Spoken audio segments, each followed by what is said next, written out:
juga ini. Waduh. Dan kebetulan saya mau mengisi juga di ini yang lain ini. Jadi nggak bisa, mungkin mengikuti via ini aja. Handphone mungkin Pak Iqbal barangkali yang bisa memberikan sambutan ya Pak Dr. Iqbal. Ada Pak Dr. Iqbal.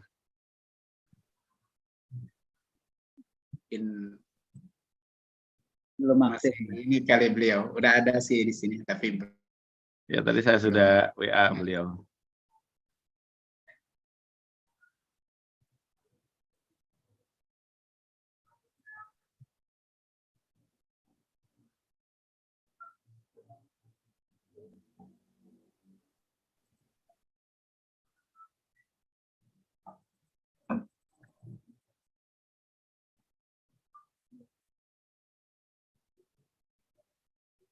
Tanggal 13-14 Pak Tobi nanti kita ke MPR. 15-16. 15-16 ya? Iya, iya.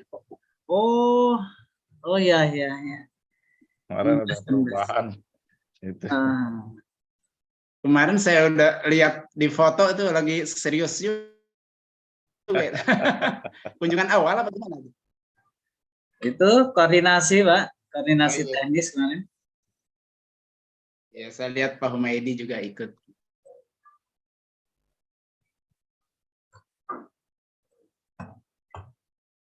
Ada ini Pak ya, khusus program khusus itu.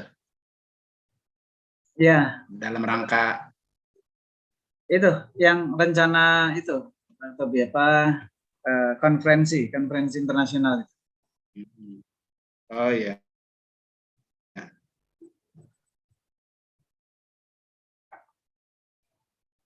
Kita tunggu Pak Aan, kelihatannya belum masuk ya.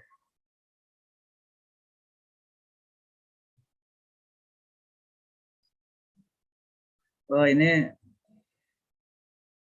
Mas Iqbal ini bukan Pak Imam Iqbal ini kayaknya. Oh bukan ya? Iya. Beda ya. Namanya sama ya.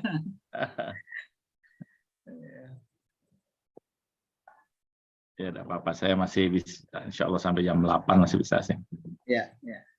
Kita tunggu Pak An sebentar lagi mungkin.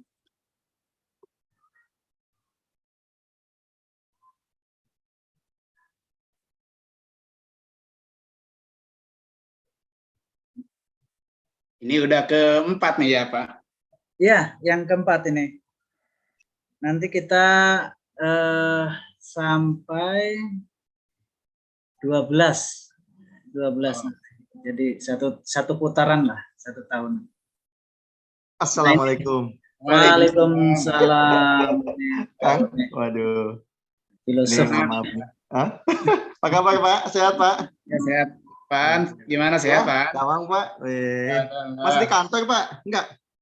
Tapi masih kantor? Enggak. Saya udah di rumah Pak. Oh di rumah. Iya. Pak Sugi yang masih di kantor kayaknya. Oh iya. Masih di ruangan. Itu di kantor barunya tuh Pak Subi itu. Betah di kantor barunya, lebih betah. Lebih bersebelahan juga atau beda nih Pak? Kalau saya lagi di rumah Pak, udah di rumah Pak. Oh di rumah. Iya. Kalau Pak Subi itu kantornya sebelahan. Seberang. Sebelahan. Kalau pulang malam tuh pejabat teladan. Luar biasa tuh. Yang Pak Subi itu. Belum sekarang orang apa yang dicari sama Pak Rektor itu, Pak Subi.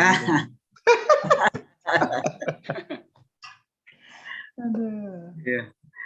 Kita mulai aja. Pak Tobi, Pak Khalid ya. Mulai. Ada Pak Khalid juga ini? Ada ini. Oh, assalamualaikum Ustaz Khalid. Masya Allah. Toraan, apa kabar? Ini guru saya soalnya bisa sapa dulu. Alhamdulillah, dokter ya. Alhamdulillah. Ya. Alhamdulillah ya. Tambah gemuk aja kayaknya. Alhamdulillah saat begini saat sama. Ya. Alhamdulillah. Terima kasih ya sudah mau bergabung mengisi. Syukur juga Ustaz sudah diundang. Syukur kasih. Ya. Kita mulai ya. Pak Ketua, kita ya, 1934. Bismillahirrahmanirrahim. Assalamualaikum warahmatullahi wabarakatuh. Waalaikumsalam. Alhamdulillahirrabbilalamin, wabihi nasta'in wa ala umuri dunya waddin, wassalatu wassalamu ala asyrafil anbiya'i wal mursalin wa ala alihi wa sahbihi ajma'in. Yang kita hormati bersama Bapak Dr. Khalid Al-Walid, beliau adalah Ketua Asosiasi Akidah dan Filsafat Islam atau AAFI seluruh Indonesia, se-Indonesia. Yang kita hormati bersama narasumber pada pertemuan hari ini yaitu Bapak Dr. Aan Rukmana. Apa kabar, Pak Aan? Alhamdulillah, Pak Subi. Alhamdulillah, sehat, Pak. Selanjutnya di sini juga yang kita hormati bersama ada Bapak Dr. Aktobi Ghazali yang nanti akan memandu diskusi kita pada kesempatan ini. Dan nanti akan ada yang mendampingi kita juga. Ini ada Dea Megatru, admin yang selalu setia mengawal acara webinar rutin dari asosiasi kita ya. Apa kabar Mbak Dea? Alhamdulillah baik Pak. Apa kabar Pak Sufi? Ya baik. Dan rekan-rekan yang kami cintai, peserta Sekolah Akidah dan Filsafat Islam dan juga pengurus-pengurus AAFI yang hadir pada malam hari ini. Alhamdulillah kita telah masuk ke pertemuan keempat ya, jadi diskusi keempat dari rangkaian Sekolah Akidah dan Filsafat Islam. Insya Allah ini akan terus berlanjut setiap bulan dengan tema-tema yang nanti meliputi kajian filsafat Islam dan juga akidah. Nah ini memang ada usulan, wah kita bicara filsafat terus nih, akidahnya kapan? Nah nanti kita akan ada diskusi itu. Namun pada kesempatan hari ini, malam ini kita akan mendiskusikan satu tema yang menarik, yaitu peta filsafat Islam di Indonesia.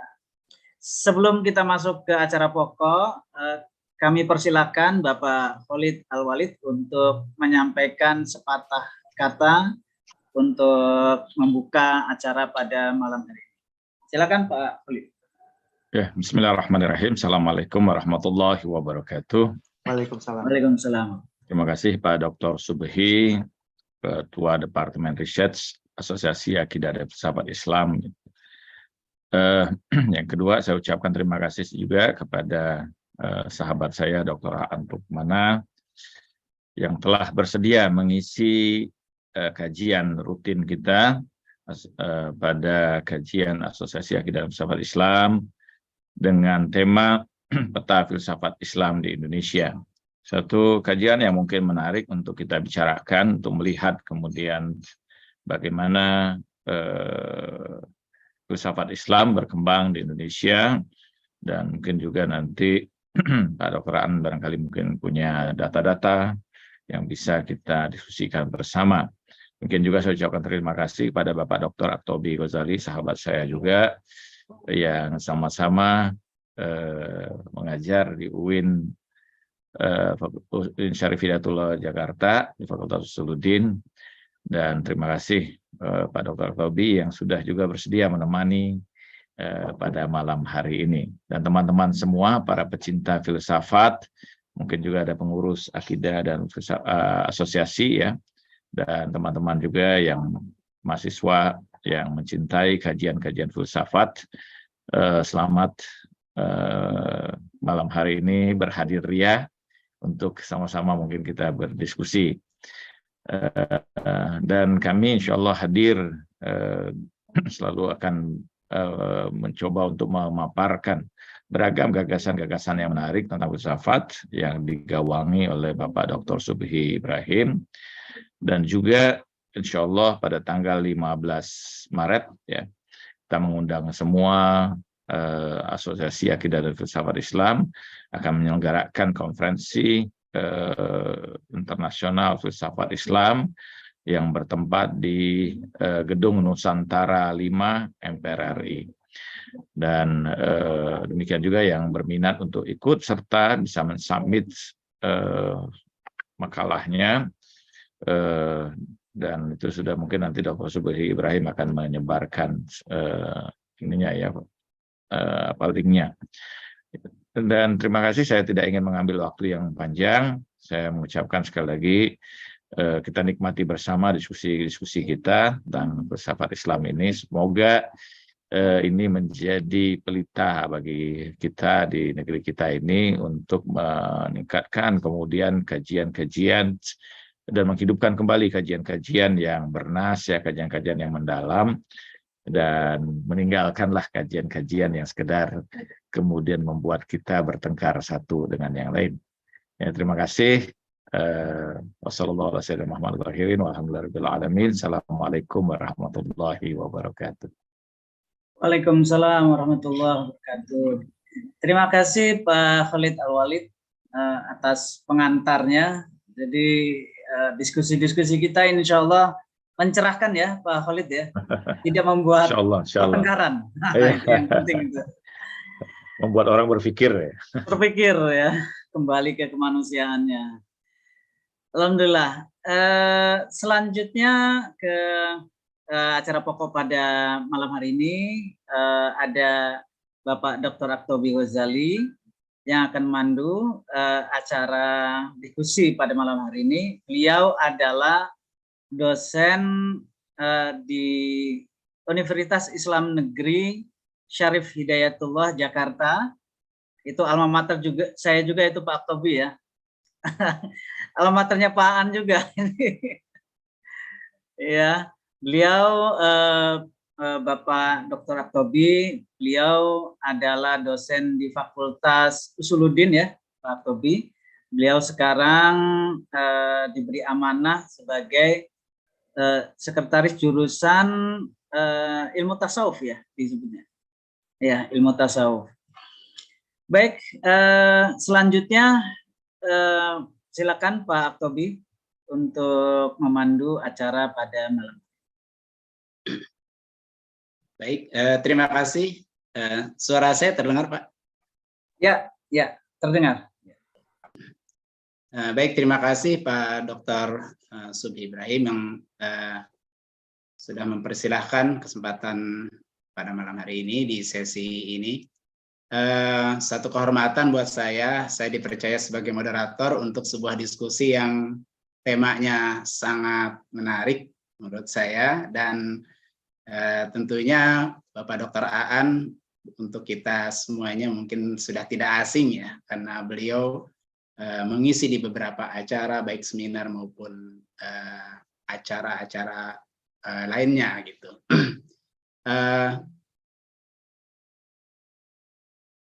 Salam kenal juga untuk semua peserta yang saya tidak sebutkan satu persatu di sini, mohon maaf. Semoga kita selalu dalam keadaan sehat dan berbahagia selalu, sekalipun kita masih di ujung pandemi, sebenarnya masih ada katanya gitu ya, tapi kita mudah-mudahan masih tetap dalam kondisi sehat. Baiklah, saudara-saudara sekalian, peserta webinar pada malam hari ini tadi sudah disampaikan bahwa saya pada malam hari ini diberi tugas untuk memoderatori acara sesi webinar pada malam hari ini. Tapi mungkin seperti biasanya kita akan saya coba ingin sampaikan, mohon izin terkait dengan narasumber kita, Bapak Dr. Aan Rukmana. Pak Aan, semoga sehat selalu, Pak. Alhamdulillah Pak Aktobi, sehat Pak, alhamdulillah. Ya, rasanya saya seperti reunian tadi disebutin ya. Jadi dari Usuluddin, Pak An dari Usuluddin juga, dan Subhi tanpa tentunya menegasi yang lain ya. Yang lain juga tetap kita sama-sama belajar di sini. Saya merasa sangat senang untuk diberi kesempatan ini karena saya juga ingin sekali belajar bersama gitu di forum ini ya. Saudara-saudara sekalian, saya mohon izin untuk sedikit menyampaikan karena ini Pak Dr. Aan Rukmana ini luar biasa ya. Saya kalau kita sebutkan biografi beliau ini rasanya tidak mungkin ya, karena terlalu banyak Pak Aan. Baik dari segi karya-karya beliau, kemudian kursus-kursus yang pernah beliau ikuti, publikasi dan karya bersama itu banyak sekali nih Pak Ani. Tapi baiklah di kesempatan ini saya singkat saja supaya tidak terlalu banyak menyita waktu ini. Pak Aan Rukmana, Dr. Aan Rukmana ini lahir di Kuningan ya Pak Aan ya. Kuningan 13 Januari 82, berkantor di Universitas Paramadina ya, Jalan Gatot Subroto, Mampang, Jakarta. Ini Paramadina ini adalah universitas yang digagas ya oleh Cak Nur ya dulunya ya. Gitu. Nah, Pak Aan ini sedikit ya mengenai latar belakangnya. Beliau pernah pesantren di Darul Qolam Gintung, Tangerang 94 sampai 2000 ya. Kemudian S1 di Paramadina juga, ini program Filsafat Islam tahun 2001 sampai 2005. Kemudian Magister Filsafat Islam di Islamic College for Advanced Studies ICAS London ya, bekerja sama dengan Paramadina 2006 sampai 2010. Dan beliau kemudian melanjutkan program doktoral di SPS UIN Syarif Hidayatullah Jakarta tahun 2016 sampai 2020.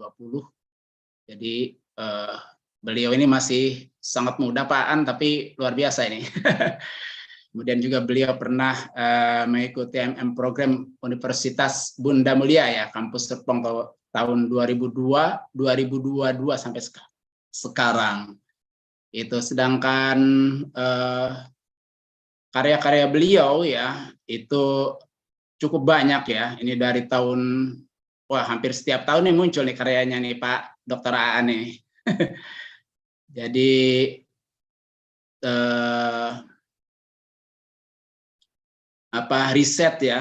riset untuk pusat studi Islam ya di CSS ya 2006 sampai 2010.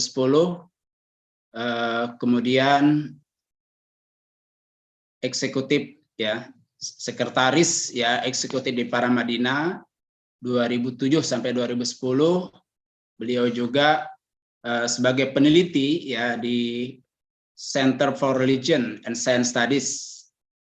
Kemudian beliau juga turut mendirikan yayasan ya Islam Milenial ya 2017 sampai sekarang, dan masih banyak lagi. Sedangkan publikasi beliau ini cukup banyak ya. Saya akan bacakan beberapa aja ya. Ada sebagai editor, ada sebagai penulis ya, ada banyak ya ini beliau. Di sini tertera ya Jendela Hati ya, Pak Aan sebagai editor. Kemudian di sini Profesor Sukron Kamil ya, di sini juga Pak Aan sebagai editor, berjudul Nazim Mahfudz Sastra Islam dan Politik Studi Semiotik terhadap novel Aulad Haratina yang terbit di Dian Rakyat tahun 2013. Kemudian menggali nalar saintifik peradaban Islam terbitan Mizan 2011. Kemudian ini bersama ya The Dancing Leader, Hening Mengalir Bertindak ya, yang terbit di 2011 ya, Gramedia ya, di terbitan Gramedia. Dan masih banyak lagi ya karya-karya Dr. Aan ini yang berbentuk jurnal pun demikian ya. Ada Islam dan dialog antar agama di Indonesia, dari dialog teologis menuju dialog antropologis ya, terbit tahun 2013 ya. 2017 juga ada lagi, kemudian beberapa nih di 2017 ya. Dan seterusnya nanti kita akan saya tidak perlu bacakan ya. Ini banyak sekali nih Pak Aan karya-karyanya. Dan tentu saja di kesempatan malam hari ini ya kita akan mendengarkan bagaimana peta filsafat Islam di Indonesia, dan sudah Pak Aan sudah menuliskannya juga ya, saya lihat ya. Jadi ada Pak, ya. Ada bukunya, Pak.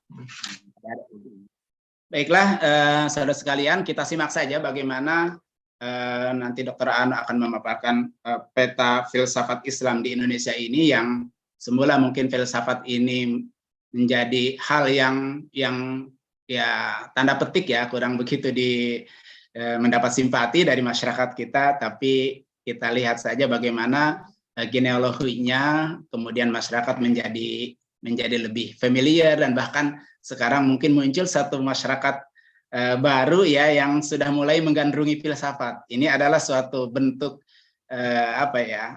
yang sangat positif di kalangan akademis ya, masyarakat kita juga, dan sudah mulai banyak juga yang menyukai filsafat, dan filsafat tidak seseram apa yang dikira sebelumnya gitu. Baiklah, dipersilakan saya waktu kepada Dr. Aan. Saya mau konfirmasi kepada Pak Subhi ya, biasanya langsung pertanyaan atau nanti sesi Pak Aan setelah itu baru tanya jawab, bagaimana? Ya, dari Pak Aan dulu nanti presentasi, setelah itu kita berdiskusi. Oke, ya baik, terima kasih Pak Dr. Subhi. Selanjutnya waktu dan sepenuhnya kesempatan kepada Pak Aan, dipersilahkan dengan segala hormat. Silakan Pak Aan. Ya. Terima kasih banyak Pak Aktobi. Suara saya cukup jelas Pak? Jelas Pak, jelas. Baik, alhamdulillah. Bismillahirrahmanirrahim. Assalamualaikum warahmatullahi wabarakatuh. Waalaikumsalam. Pertama-tama saya mau menyampaikan takzim saya kepada guru-guru saya. Ini tadi alhamdulillah ada Ustadz Khalid Al-Walid. Beliau adalah guru saya dan pembimbing saya ketika saya tesis. Jadi waktu saya tesis di IKES waktu itu, namanya belum Sadra ya. Kebetulan pembimbing saya itu adalah beliau gitu. Jadi salam takzim untuk beliau. Kemudian juga ada sahabat saya, ada Pak Subhi Ibrahim. Pak Subhi, terima kasih juga udah mengundang saya untuk mengisi acara malam hari ini. Kemudian Pak Aktobi, ini juga sahabat saya juga. Kita beberapa kali di forum ya Pak ya. Kita berjumpa, kemudian berdiskusi juga mengenai banyak hal gitu. Jadi saya senang. Ada Mas Nurudin juga ini dari UGM, saya lihat, dan kawan-kawan lainnya gitu. Pertama-tama, saya perlu menyampaikan pengakuan dulu ya, sebelum nanti teman-teman barangkali punya ekspektasi tinggi kepada saya gitu, bahwa nanti diskusinya akan banyak data-data atau juga akan banyak informasi. Mungkin saya bisa dianggap ini baru langkah awal, teman-teman semua. Apa yang waktu itu saya lakukan penelitiannya, itu adalah baru tahapan awal mengenai peta filsafat Islam di Indonesia. Karena sejauh saya, masalahnya setahu saya, penelitian mengenai filsafat Islam ini memang belum tumbuh kuat di kita. Sehingga kalau penelitian filsafat itu lebih banyak, penelitiannya itu adalah kaitannya dengan teorinya saja. Jadi kita kurang bisa memotret, kurang bisa melihat bagaimana sebetulnya peta filsafat Islam di Indonesia itu gitu. Ya seperti itu. Jadi kita belum bisa memotret waktu itu.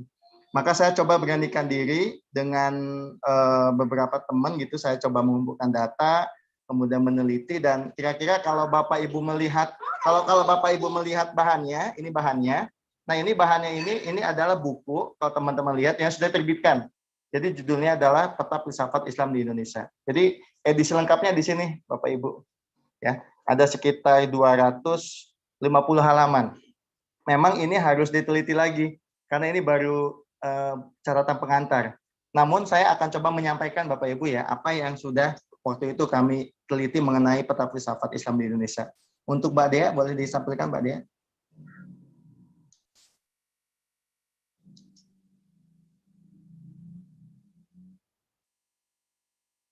Ya, dibesarkan aja Mbak. Dibesarkan Mbak. dibesarkan tolong. Ya, oke. Kira-kira ini, mohon maaf nih ada suara anak masuk. Baik, nah ini kira-kira penelitian mengenai peta filsafat Islam di Indonesia begitu. Dan terkait peta filsafat Islam di Indonesia ini, Bapak Ibu, waktu itu saya tidak menggunakan metode-metode yang apakah sudah, rumit-rumit, Pak? Pak. Sudah, dia sudah. Halo? Sudah. Jadi kira-kira saya tidak menggunakan metode yang rumit-rumit. Saya tidak menggunakan metode yang rumit-rumit. Kenapa? Karena saya betul-betul ingin meneliti kaitannya dengan sebetulnya bagaimana si peta filsafat itu gitu. Jadi kalau nanti teman-teman lihat itu akan lebih banyak data-data ya. Coba dilihat. Mbak Dea silakan next slide. Halo? Mbak Dea, halo? Boleh next slide? Suaranya ya. Belum bergerak kelihatannya. Oh iya, belum bergerak ya. Mbak Dea, tolong di soalnya ada di slide-nya. Oke. Nah, ini dia. Nah, ini kita mungkin berangkat dari sini ya, Bapak Ibu ya, dari problem kajian filsafat Islam di Indonesia. Memang meneliti mengenai kajian filsafat Islam ini juga memang tidak mudah. Kenapa? Apalagi di Indonesia ya.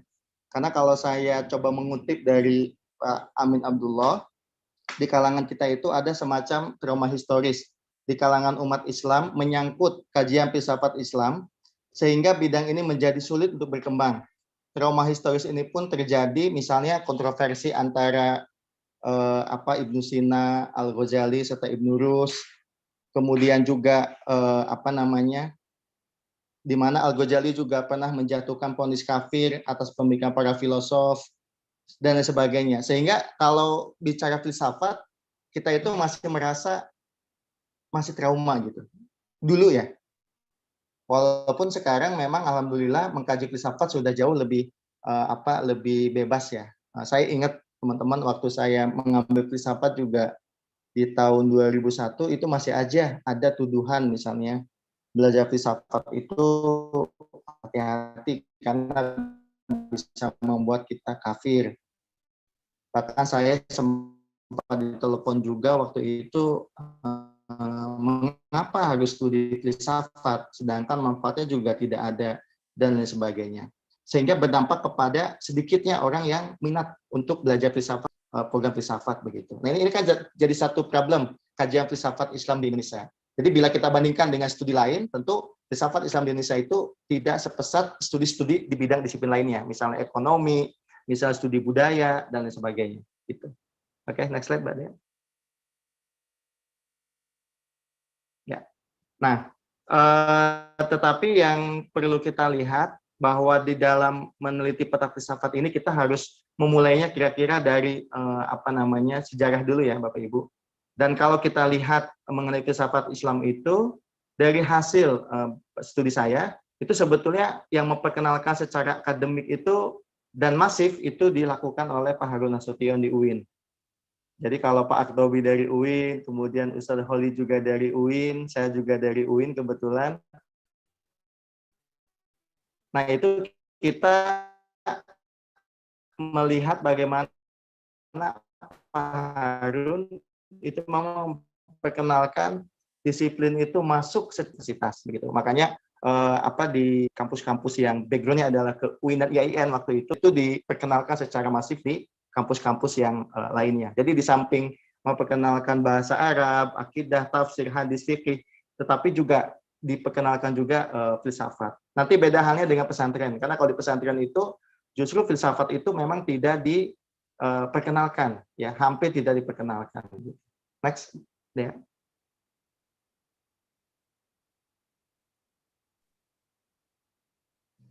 Ini slide-nya pindahnya agak lama ya dia ya.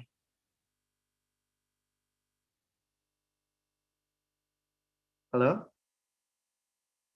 Iya Pak, mohon maaf agak lama. Sekarang sudah pindah belum?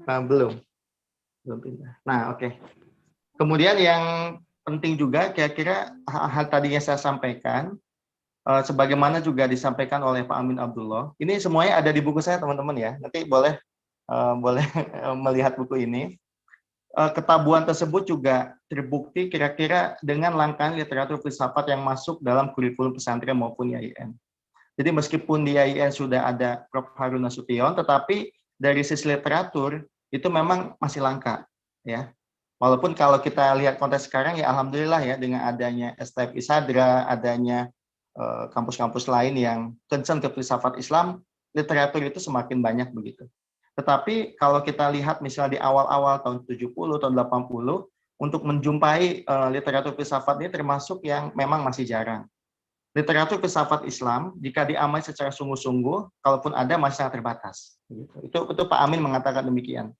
Kemudian, jadi kalau penelitian saya ini tahun 2014, jadi sekitar 20 tahun yang lalu, ya sekitar tahun 1980-an lah kira-kira. Sebelumnya filsafat Islam agak tabu dibicarakan, walaupun sudah ada beberapa orang yang menulis buku tentang filsafat Islam, seperti misalnya Zainal Abidin Ahmad, ada Omar Amir Hussein, tetapi mungkin tadi disebabkan karena judgment Al-Ghazali itulah terhadap filsafat yang mempengaruhi opini cendekia Muslim Indonesia. Jadi menurut Mas Budi pun memang betul. Jadi literatur filsafat Islam ini masih amat sangat jarang. Gitu. Silahkan. Ya. Dan tadi sudah saya sampaikan juga di awal, kalau kita merujuk ke tokoh siapa sih yang berpengaruh, diantaranya adalah Pak Harun Nasution. Jadi di penelitian saya ini saya mengutip beberapa tokoh ya. Nanti juga akan saya sampaikan, ada Pak Harun Nasution, kemudian ada Pak Mukti Ali, ada Cak Nur sendiri, ada Buya Syafi'i Ma'arif, ada Kang Jalal, ada Pak Mulyadi, ada Prof. Musa As'ari, ada Pak Haidar Bagir, ada juga Pak Amin Abdullah, dan lain sebagainya. Jadi itu tokoh-tokoh yang kalau nanti Bapak Ibu membaca di bukunya ini dijelaskan dari sisi biografi mereka, termasuk juga tokoh-tokoh yang kayak terkait yang ditulis oleh tokoh-tokoh tersebut mengenai filsafat Islam. Jadi insya Allah cukup lengkap ya kalau di sini. Pak Harun lah yang memperjuangkan, sebagaimana yang saya sampaikan, filsafat Islam menjadi bagian dari tradisi IAIN. Saya intensif diskusi dengan Prof. Mulyadi dan beliau juga mengkonfirmasi bahwa ya Pak Harun lah yang memperkenalkan beliau juga terkait tradisi filsafat Islam begitu. Nah kemudian tokoh lain yang ini juga nggak bisa kita abaikan ya, ada M. Rasidi gitu. Walaupun kita unik ya, kayak Prof. M. Rasidi ini, walaupun beliau banyak menulis buku-buku filsafat dan memperkenalkan itu ke dalam halayak Indonesia, tetapi juga kalau dalam kancah pemikiran Cak Nur misalnya, justru beliau juga salah seorang yang banyak mengkritik Cak Nur ya waktu itu. Termasuk Pak Mukti Ali juga sama, dan Cak Nur ya. Cak Nur juga banyak memperkenalkan nanti tradisi filsafat Islam yang klasik begitu. Next. Ya. Nah, sebagai disiplin ilmu yang baru dipelajari secara resmi di perguruan tinggi agama Islam seperti IAIN, filsafat Islam itu berjalan secara tertatih-tatih. Hal ini selain karena faktor kecurigaan umat Islam terhadap disiplin filsafat Islam, juga karena kurangnya referensi yang diperlukan bagi kajian ilmu ini. Hampir selama beberapa tahun lamanya, buku falsafah dan mistisisme, ya ini bagi yang mengkaji filsafat pasti tahu buku ini. Buku falsafah dan mistisisme dalam Islam yang ditulis oleh Pak Harun Nasution itu menjadi buku referensi utama di IAIN tanpa ada sumber-sumber pendukung lainnya. Jadi kalau kita mempelajari filsafat Islam ya, itu buku wajib ya. Pak Tobi dulu pasti membaca ini buku ini, Pak Subi juga sama. Jadi falsafah dan mistisisme dalam Islam, bukunya tipis, tetapi itu menjadi karya yang menurut saya menarik ya, dan walaupun tipis tapi isinya itu cukup ibaratnya itu dagingnya lah, jadi banyak daging di buku itu gitu. Nah itu yang menjadi referensi utama. Akses kepada sumber-sumber langsung kayak para filsuf Muslim masih sulit waktu itu, selain karena belum adanya pengetahuan dasar yang memadai mengenai filsafat Islam, karena belum pernah mereka pelajari sebelum di pesantren gitu. Jadi di pesantren tidak dipelajari, pas masuk ke UIN juga referensinya sangat jarang gitu, sehingga perkembangan filsafat Islam juga tidak sepesat mungkin saat ini ya. Gitu. Silakan ya. Ya. Nah, meski begitu sudah ada muncul di luar sana itu beberapa penerbitan juga atau terbitan ya. yang memang bentuknya adalah terjemahan gitu. Baik yang menggunakan pendekatan sejarah seperti History of Islamic Philosophy karangan Majid Fahri tahun 1986. Kalau tidak salah, ini Prof. Mulyadi nih yang menerjemahkan kalau tidak salah buku ini. Kemudian juga buku filsafat Islam seperti A History of Muslim Philosophy yang diedit oleh M.M. Sarif tahun 1990. Kemudian juga pendekatan tematik seperti karya Ahmad Fuad Al-Hawani. Nah, bersamaan dengan itu bermuncul pula lah karya-karya terjemahan mengenai pengetahuan kebudayaan Islam yang di dalamnya juga turut memperkenalkan sejumlah filosof Muslim. Jadi udah mulai muncul karya-karya terjemahan, Bapak Ibu. Ini sekitar tahun 80-an lah, sudah mulai muncul terjemahan-terjemahan terkait filsafat Islam begitu. Silahkan next.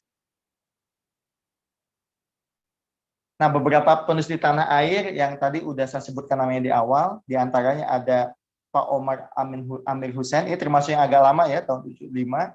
Beliau nulis buku mengenai filsafat Islam. Kemudian ada Ahanafi juga, menulis buku pengantar filsafat Islam. Kemudian ada juga Ahmad Daudi yang berjudul Kuliah Filsafat Islam, itu tahun 190. Gitu. Nah, nanti teman-teman, ini menarik kalau mau riset peta filsafat ya, ini harus kita riset satu-satu sebetulnya. Dan ini jadi satu semacam PR lah untuk ke depan melakukan riset mengenai peta filsafat ini. Next.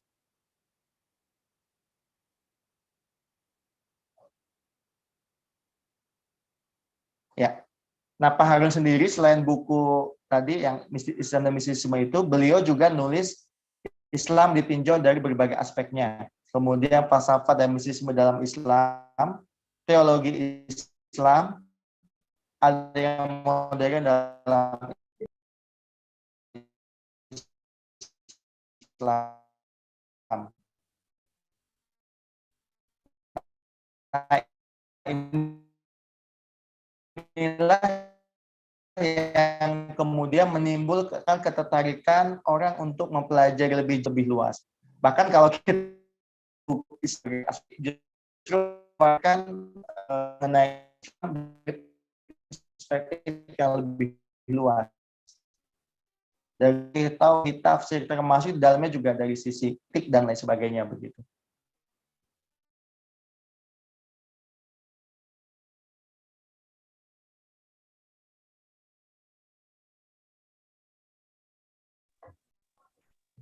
Halo?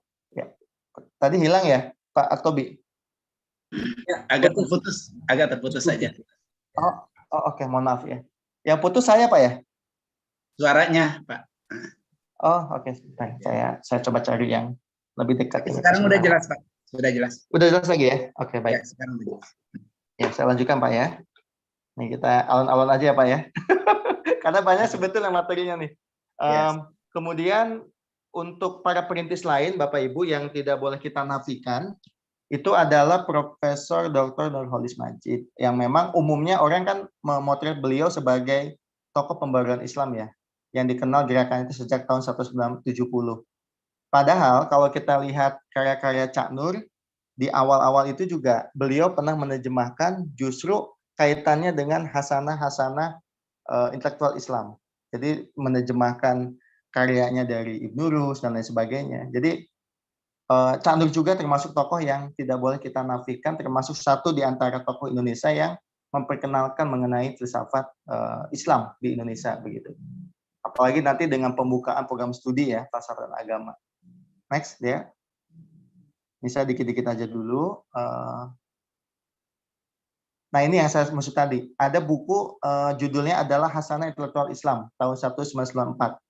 Itu isinya itu adalah risalah-risalah terpilih para teolog dan filosof klasik seperti Al-Kindi, Al-Farabi, Ibnu Sina, Al-As'ari, kemudian juga ada Ibn Taimiyah. Nah, yang menarik dari buku ini, Bapak Ibu, silakan baca kata pengantarnya. Karena Cak Nur itu biasanya yang menarik itu kadang-kadang ya itu, kita nggak baca langsung terjemahan Al-Kindinya, tetapi teman-teman tolong membaca bukan terjemahan Al-Kindinya, tetapi kata pengantarnya. Karena kata pengantarnya itu panjang-panjang, dan itu justru bisa memberikan konteks terhadap kita juga di dalam memahami filsafat Islam begitu.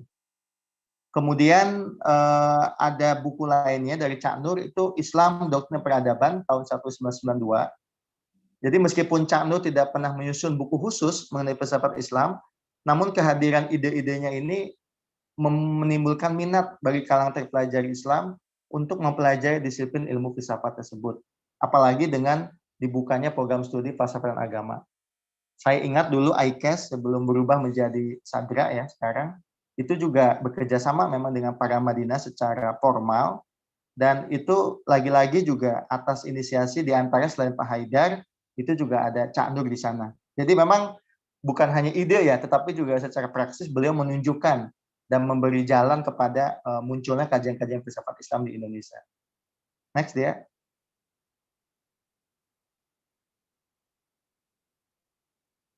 Nah, juga ada Kang Jalal. Nah, ini Kang Jalal juga nggak boleh dinafikan ini, karena beliau juga termasuk pemikir Islam yang memberikan perhatian tinggi terhadap filsafat Islam, meskipun memang tidak secara langsung. Di mana Pak atau Kang Jalal juga banyak menyoroti kaitannya dengan tadi ya, integrasi disiplin ilmu, termasuk dengan wacana-wacana pembaruan mereka. Di samping itu juga melalui Kang Jalal kita banyak mengenal tokoh-tokoh Syiah, misal seperti Murtado Mutahari, Ali Syariati, Imam Khumaini dan sebagainya. Jadi gelar filsafat juga semakin masif ya dengan kehadiran Kang Jalal begitu. Next.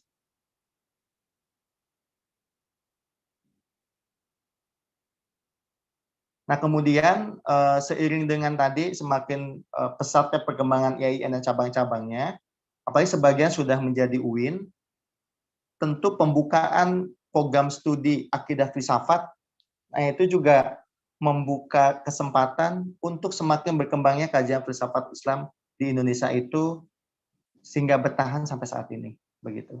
Ditambah juga ada kampus-kampus ya seperti Paramadina, ini saya masih belum ganti ya, ada ini karena penelitian tahun 2014 waktu itu ICAS kalau sekarang jadi Sadra ya, STFI Sadra, nah itu juga sama. Itulah yang kemudian mendorong kajian-kajian filsafat Islam itu semakin masif ya, karena lembaga-lembaga itu gitu. Ditambah lagi juga lembaga-lembaga non kampus. Kita tahu dulu waktu masih ada JIL ya, itu juga sama, banyak mengkaji juga tokoh-tokoh filsafat Islam. Kalau saat ini yang non kampus itu Prof Mulyadi misalnya, itu juga aktif melakukan semacam pesantren filsafat ya. Itu juga sama, membahas tokoh-tokoh filsafat Islam begitu. Next. Nah ini yang saya maksud tadi, lembaga-lembaga ya, Elsaf juga sama, masih aktif, termasuk JIL, EP3S, ya, yang memperkenalkan banyak tokoh-tokoh, dari Ibnu Sina sampai Nasir Hamid Abu Zaid dan lain sebagainya. Kemudian next. Ya, nah ini kalau tema-tema pokok, ini baru sebagiannya ya, tapi kira-kira misalnya Pak Harun Nasution itu bicara mengenai teologi rasional, Cak Nur bicara teologi inklusif, Prof Mulyadi misal bicara mengenai metafisik ya. Kemudian epistemologi ada juga Pak Imam Suprayogo dan lain sebagainya, termasuk Pak Amin Abdullah juga banyak bicara mengenai dimensi epistemologi misalnya. Itu tema-tema pokoknya. Ini saya lewat aja. Silakan next ya. Nah ini yang tadi saya maksud ya. Bisa Pak Harun Nasution memberikan warna terkait bagaimana sih doktrin teologis Mu'tazilah itu dipahami gitu. Sehingga kalau kita lihat murid-muridnya Pak Harun Nasution, termasuk pengaruhnya seperti Prof Mulyadi yang saya lihat itu juga memang kuat sekali ya pengaruh dari ide Mu'tazilah misalnya di dalam teologi Pak Harun Nasution begitu, termasuk murid-muridnya. Nah ini teologi rasional, kemudian next. Teologi inklusif Cak Nur juga sama. Kalau kita lihat Cak Nur juga itu salah satu bentuk atau kalau kita mau memetakan ya, karena ini juga nggak mudah ya Pak Aktobi ya untuk mendefinisikan misalnya apakah Cak Nur itu filsuf atau bukan. Nah itu juga nggak mudah. Jadi waktu saya menyusun peta filsafat itu nggak mudah juga. Misalnya ini filsuf atau kayak gitu kan? Karena kan harus kita definisikan dulu. Misalnya yang dimaksud dengan filsafat itu apa, filsuf itu siapa gitu. Yang jelas waktu itu kami ya, saya dan Pak Sarul waktu itu ya udah yang penting mereka yang punya concern terhadap kajian-kajian filsafat Islam. Makanya kenapa kita masukkan, termasuk Cak Nur juga gitu. Karena seperti Cak Nur misalnya, kalau kita mau ketat dari sisi definisi filsuf, Cak Nur itu kan lebih tepat teolog ya sebetulnya. Lebih tepatnya masuk ke kategori teolog misalnya. Pak Harun juga sama, lebih tepatnya ke teolog. Kalau yang betul-betul mengembangkan sistem berpikir filsafat yang ketat ya dari A sampai Z, saya lihat malah Prof. Mulyadi Kartanegara. Itu yang mau dibolak-balik ya, memang bidangnya filsafat Islam begitu ya. Kalau mau dilihat dari kategori filsafat. Silahkan next ya. Nah ada juga yang ketiga ini, oke ini masih ini ya, next aja. Nah ini yang selanjutnya terkait metafisik. Nah, ini juga jadi satu hal yang menurut saya menarik. Saya ingat dulu Ustaz Halid kalau masih ada di sini waktu saya masih studi di ICAS, kebetulan saya dengan teman-teman itu suka berdiskusi itu. Kira-kira apa sih yang membedakan waktu itu STF ICAS ya waktu itu namanya dengan STF Dirakara gitu ya. Apa sih yang membedakan? Nah, ternyata yang membedakan ini. Jadi kekuatan studi filsafat Islam itu adalah di metafisiknya. Jadi kalau dibandingkan dengan STF, kebetulan saya juga sempat mencicipi lah belajar di sana di STF Sadria juga di STF Dirakara juga beberapa kali program saya ikut dan menjadi mahasiswa di sana. Itu memang beda dari sisi apa ini metafisik. Jadi metafisika ini menjadi tipikal filsafat Islam. Jadi kalau mau lihat coraknya ya ini kuat nih. Jadi coraknya itu sangat kuat sekali kaitannya dengan metafisika. Bahasa gampangnya kalau metafisika itu kira-kira menulis mengenai filsafat tetapi harus punya fondasi kepada ma ba'da tabi'ah, kepada yang metafisik, kepada yang ilahi begitu. Nah, kira-kira itu yang memang dikembangkan. Nah, sehingga salah satu kekurangannya kemudian adalah di dalam tradisi filsafat Islam itu kita kurang menyentuh hal-hal praksis sosial. Nah, itu agak kurang kita. Dan itu lebih banyak memang dikembangkan kemudian oleh mahasiswa-mahasiswa atau oleh mereka-mereka yang studinya itu memang pure filsafat barat. Karena kalau di filsafat barat kan bicara ke sosial gitu ya, ada kritik postmodernisme dan sebagainya. Tapi kalau ke filsafat Islam itu umumnya kita lebih satu warna ya di dalam masalah metafisik begitu. Kemudian yang keempat yang nggak boleh juga kita abaikan adalah terkait mengenai epistemologi. Nah ini bidang keempat yang cukup kaya juga ya di dalam bidang filsafat Islam ini, sangat kaya, yaitu bidang epistemologi ini. Next ya.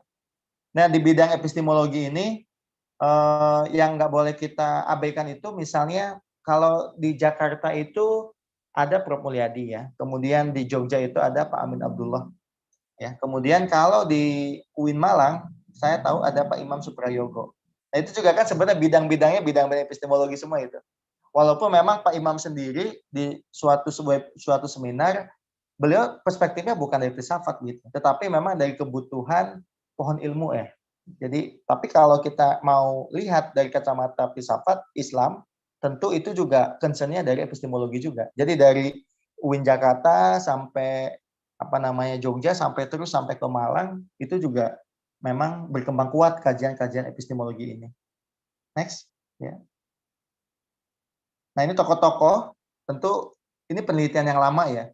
Karena kalau kita mau tarik ke penelitian yang terbaru ya Pak Harun, Pak Mukti, mungkin juga ada Ustadz Khalid di sini, ada Pak Subhi juga, ada Pak Aktobi juga. Kemudian apalagi kalau populer itu kan sekarang ada Mas Fahrudin Faiz ya. Pernah mengisi juga di sini setahu saya.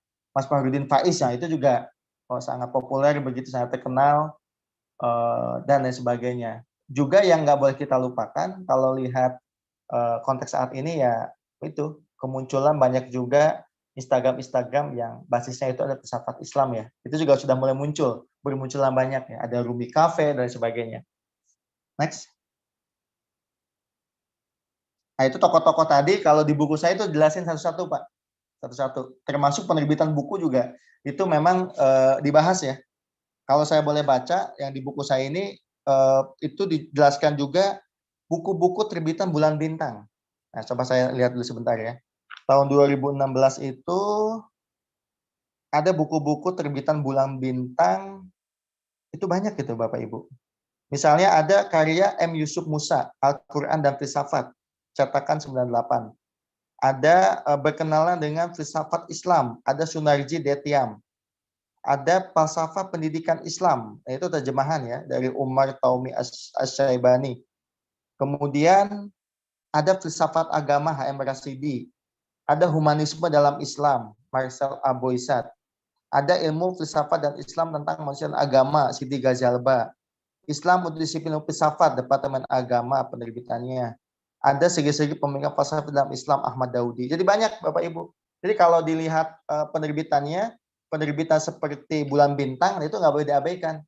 Jadi kalau nanti teman-teman ada mau riset, saya pikir bisa spesifik lagi ya. Misalnya riset mengenai peta filsafat Islam dari penerbit Bulan Bintang. Nah, itu bisa tuh jadi satu riset tersendiri Bapak Ibu.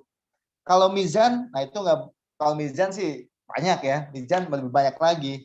Kalau saya boleh sebut beberapa, misalnya Falsafatuna dari Muhammad Baqir Saudar ya, tahun 91. Kemudian para filosof Muslim, M.M. Syarif, Metafisika Persia, Muhammad Iqbal. Ada Islam dan Filsafat Sains, Muhammad Naqib Alatos.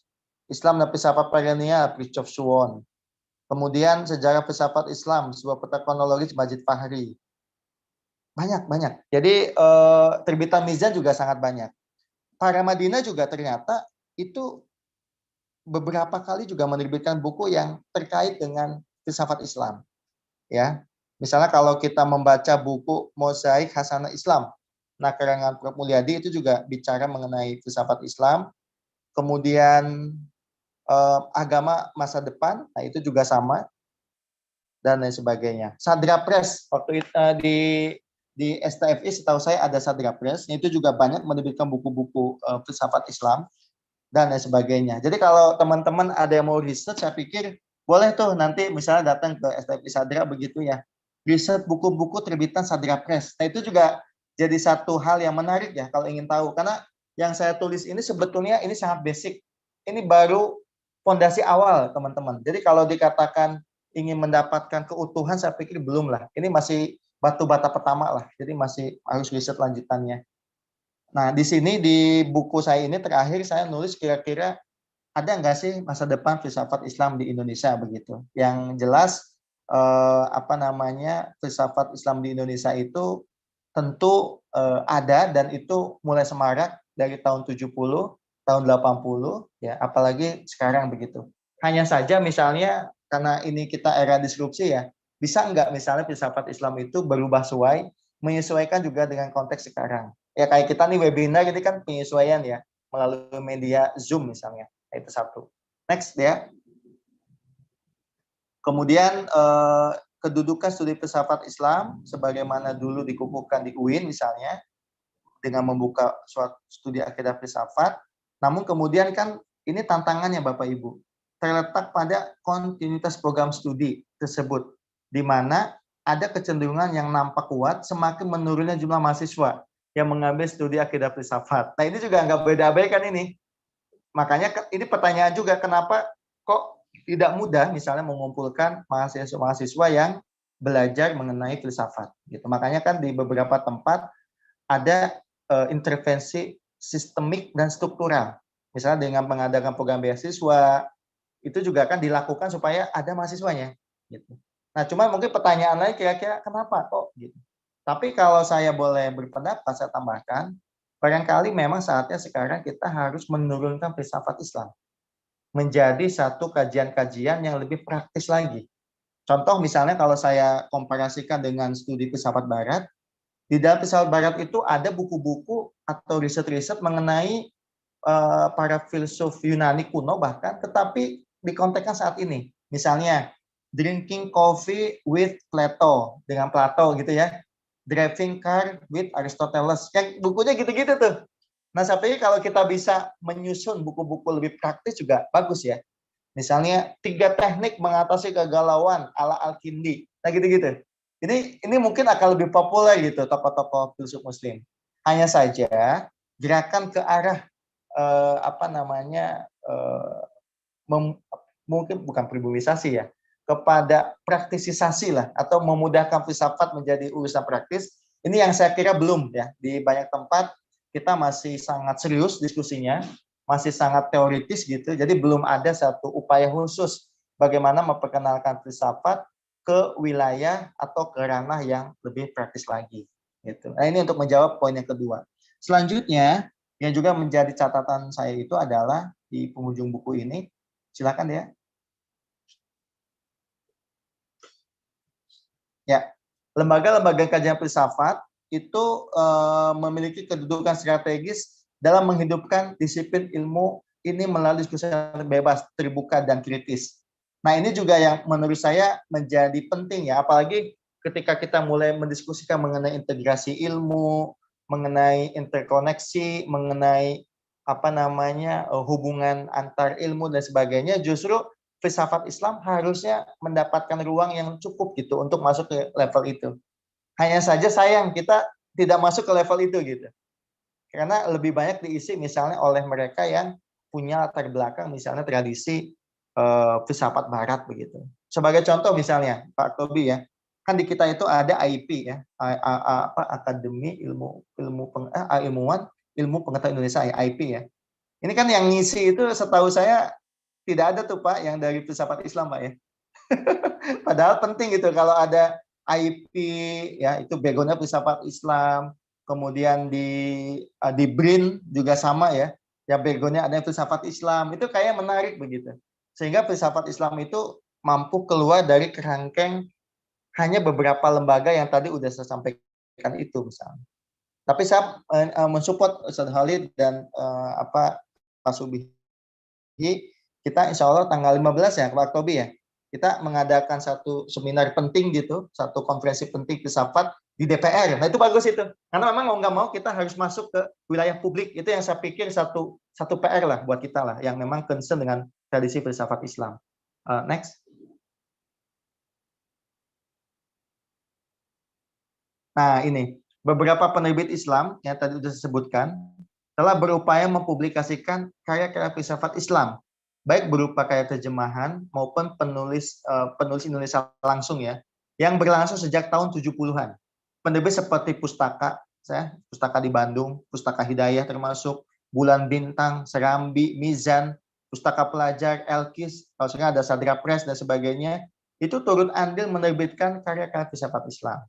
Namun, karena sulitnya jenis buku ini mendapat pasar yang luas, hal ini dapat menyurutkan minat penerbit untuk secara konsisten menerbitkan buku filsafat Islam. Nah, itu ya. Karena nggak mudah. Jadi menerbitkan buku-buku begini bukan buku laku ya Pak Tobi ya. Kita terbitin, walaupun misalnya menerjemahkan karya M.M. Syarif, tebal. Menerjemahkan Al-Hikmah Al-Muta'aliyah, karya Mullah Sadra, tebal. Saya tahu itu Pak Mulyadi dengan timnya, dengan Cipsi waktu itu menerjemahkan Rasail Ikhwanus Sofa, 4 jilid, tebal. Tapi juga ini bukan buku-buku yang tadi ya, yang memang layak di pasaran orang mau beli begitu, sangat minim sekali. Nah, makanya tadi untuk memudahkan ini ke kalangan masyarakat luas, saya pikir perlu upaya serius ya, bagaimana kita memperkenalkan filsafat Islam juga secara lebih populer begitu. Next. Nah, sejak awal perkembangannya hingga sekarang, para penulis di tanah air dapat menuliskan karya-karya filosofis mereka dengan tenang, tanpa ada reaksi keras dan berlebihan. Sebenarnya hal ini dapat memacu kreativitas mereka, namun sayangnya sedikit sekali kalangan penulis tersebut yang produktif dalam menghasilkan karya-karya filosofis. Nah, memang nggak mudah nih. Jadi menghasilkan karya-karya filosofis juga bukan perkara yang mudah ya. Apalagi sekarang ya dengan budaya kampus yang luar biasa begitu. Untuk menghasilkan satu karya filosofis juga bukan perkara mudah. Tapi ini bukan hal yang nggak mungkin dilakukan. Saya teringat dengan apa yang ditulis oleh Prof. Mulyadi mengenai apa sih yang bisa dikembangkan filsafat Islam kemudian. Ada beberapa, diantaranya misalnya gnomologi, teman-teman. Gnomologi itu kayak ilmu hikmah ya, ilmu hikmah. Karena di filsafat Islam kan banyak sekali yang mengajarkan tentang kata-kata hikmah, kata-kata bijak dan sebagainya. Nah itu bisa dibahas. Filsafat perennial itu juga sama, itu menjadi objek yang bisa kita bahas juga terkait filsafat Islam, termasuk para filsuf yang kurang dikenal ya, gitu ya, yang filsuf kecil ya, seperti Ibn Tufail misalnya. Itu kan kita juga kadang-kadang kurang melihat itu gitu. Padahal itu juga bisa kita perkenalkan. Jadi masih banyak teman-teman tema atau juga lingkup kajian dari filsafat Islam itu. Next ya. Oh, udah ya? Oke. Kalau udah boleh tutup dulu itunya dia layarnya, saya mau nunjukin di buku saya ini. Sedikit lagi ya Pak Tobi ya, sebelum nanti mungkin tanya jawab Pak ya. Silakan, silakan. Nah, jadi ya di buku ini Bapak Ibu saya membaginya itu menjadi beberapa bab pendahuluan. Yang kedua bab 2 itu memahami perkembangan filsafat Islam di Indonesia. Ini lebih detail. Itu hampir 42 halaman saya menulisnya. Termasuk juga tema-tema pokoknya ya. Termasuk latar belakang sosial politik itu sekitar 60-an. Tokoh-tokoh yang terlibat dalam pengembangan filsafat Islam itu juga lengkap ya. Harun Nasution, dari mulai biografinya, karyanya, termasuk pemikiran filsafat Islamnya. Jadi masing-masing tokoh ini saya sampaikan pemikiran filsafat Islamnya. Sebagai contoh misalnya, saya kutip misalnya Pak Haidar ya. Nah ini, Pak Haidar Bagir misalnya tahun 122. Nah ini seperti Pak Haidar ini juga sama. Beliau juga banyak menulis kaitannya dengan filsafat Islam ya teman-teman ya. Misalnya buku Sakup Filsafat Islam. Itu bukunya kecil ya, buku Sakup Filsafat Islam itu. Tetapi walaupun kecil teman-teman kalau baca itu jadi paham itu. Betul itu. Jadi kalau buat kita yang ingin mengenal filsafat Islam, mungkin dengan membaca bukunya Pak Haidar itu jauh lebih terbantu kitanya. Gitu ya. Jadi membaca buku Sakup Filsafat Islam dari Pak Haidar misalnya. Nah itu juga penting ya dari beliau. Kemudian ada juga buku yang lainnya, misalnya buku Saku Tasawuf lah. Jadi kalau mau tasawuf falsafah kita masukkan juga ke filsafat, ya itu bisa baca juga bukunya beliau ya, bukunya Pak Haidar. Ini sebagai contoh aja. Kemudian misalnya Pak Amin Abdullah, itu nanti bukunya apa saja. Ini saya cantumkan di sini buku-bukunya beliau ya. Misalnya mengenai ini perbandingan etika Imam Al-Ghazali dengan Immanuel Kant. Ya itu sudah terbitkan juga di Mizan. Nah, itu juga bisa jadi sumber pembahasan mengenai filsafat ya. Kemudian dari ini gagasannya juga tentang paradigma ilmu integratif interkonektif. Nah, itu juga yang dibahas juga oleh Pak Amin Abdullah gitu. Nah, kemudian di buku ini juga Bapak Ibu, saya membahas mengenai bab 5-nya itu karya-karya filsafat Islam di Indonesia. Tadi yang saya bahas sebagian itu ada di sini, Bapak Ibu, di buku ini ya. Ini karya-karya filsafat Islam di Indonesia. Kemudian termasuk bab 6 itu adalah lembaga-lembaga pendukung filsafat Islam. Dari mulai lembaga pendidikan, lembaga kajian, dan penerbitan buku. Nah, untuk lembaga pendidikan itu saya masukkan itu IAIN atau UIN ya. Termasuk Paramadina, waktu itu termasuk IKES ya, atau Sadra sekarang. Kemudian lembaga kajian penelitian, ELSAP, LP3S, CIPSI, waktu itu masuk ISIP, ada International Society for Islam Philosophy, ada Sadra International Institute, waktu itu ada Pusat Studi Islam dan Filsafat juga di Universitas Muhammadiyah Malang. Penerbitan buku, ada Bulan Bintang, Mizan, Paramadina, Sadra, dan sebagainya. Nah, jadi ini buku ini sebenarnya buku yang sangat-sangat masih fondasi awal Bapak Ibu. Jadi jangan mengharapkan keutuhan itu ada di sini, enggak. Tapi saya kira-kira ingin mengantarkan bahwa studi filsafat Islam juga itu harus dimulai untuk melihat dari sisi spektrum petanya. Sehingga dengan memahami peta filsafat Islam di Indonesia itu mudah-mudahan nanti ada riset-riset lanjutan yang bisa berlanjut. Saya pikir itu ya Pak Tobi ya untuk pengantar diskusinya. Mungkin terlalu acak-acakan, tapi mohon maaf karena saya juga sebetulnya menyampaikan hasil penelitian yang sudah lama saya lakukan. Tetapi ini insya Allah saya pribadi akan melanjutkannya Pak Tobi. Menjadi penelitian baru saya. Kenapa? Karena ada beberapa yang harus dimasukkan. Kayak misal fenomena kemunculan Pak Farudin Faiz ya. Menggunakan kuliah filsafat di YouTube misalnya. Itu juga jadi hal atau jadi sumber menarik untuk diteliti. Termasuk misalnya ada zona nalar. Itu yang kalau nggak salah Mbak Zainab ya yang bikin. Itu juga sama itu.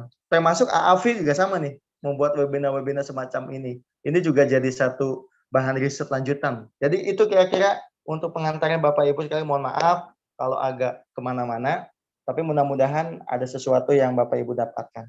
Terima kasih Pak Tobi, Bapak Ibu sekalian. Assalamualaikum warahmatullahi wabarakatuh.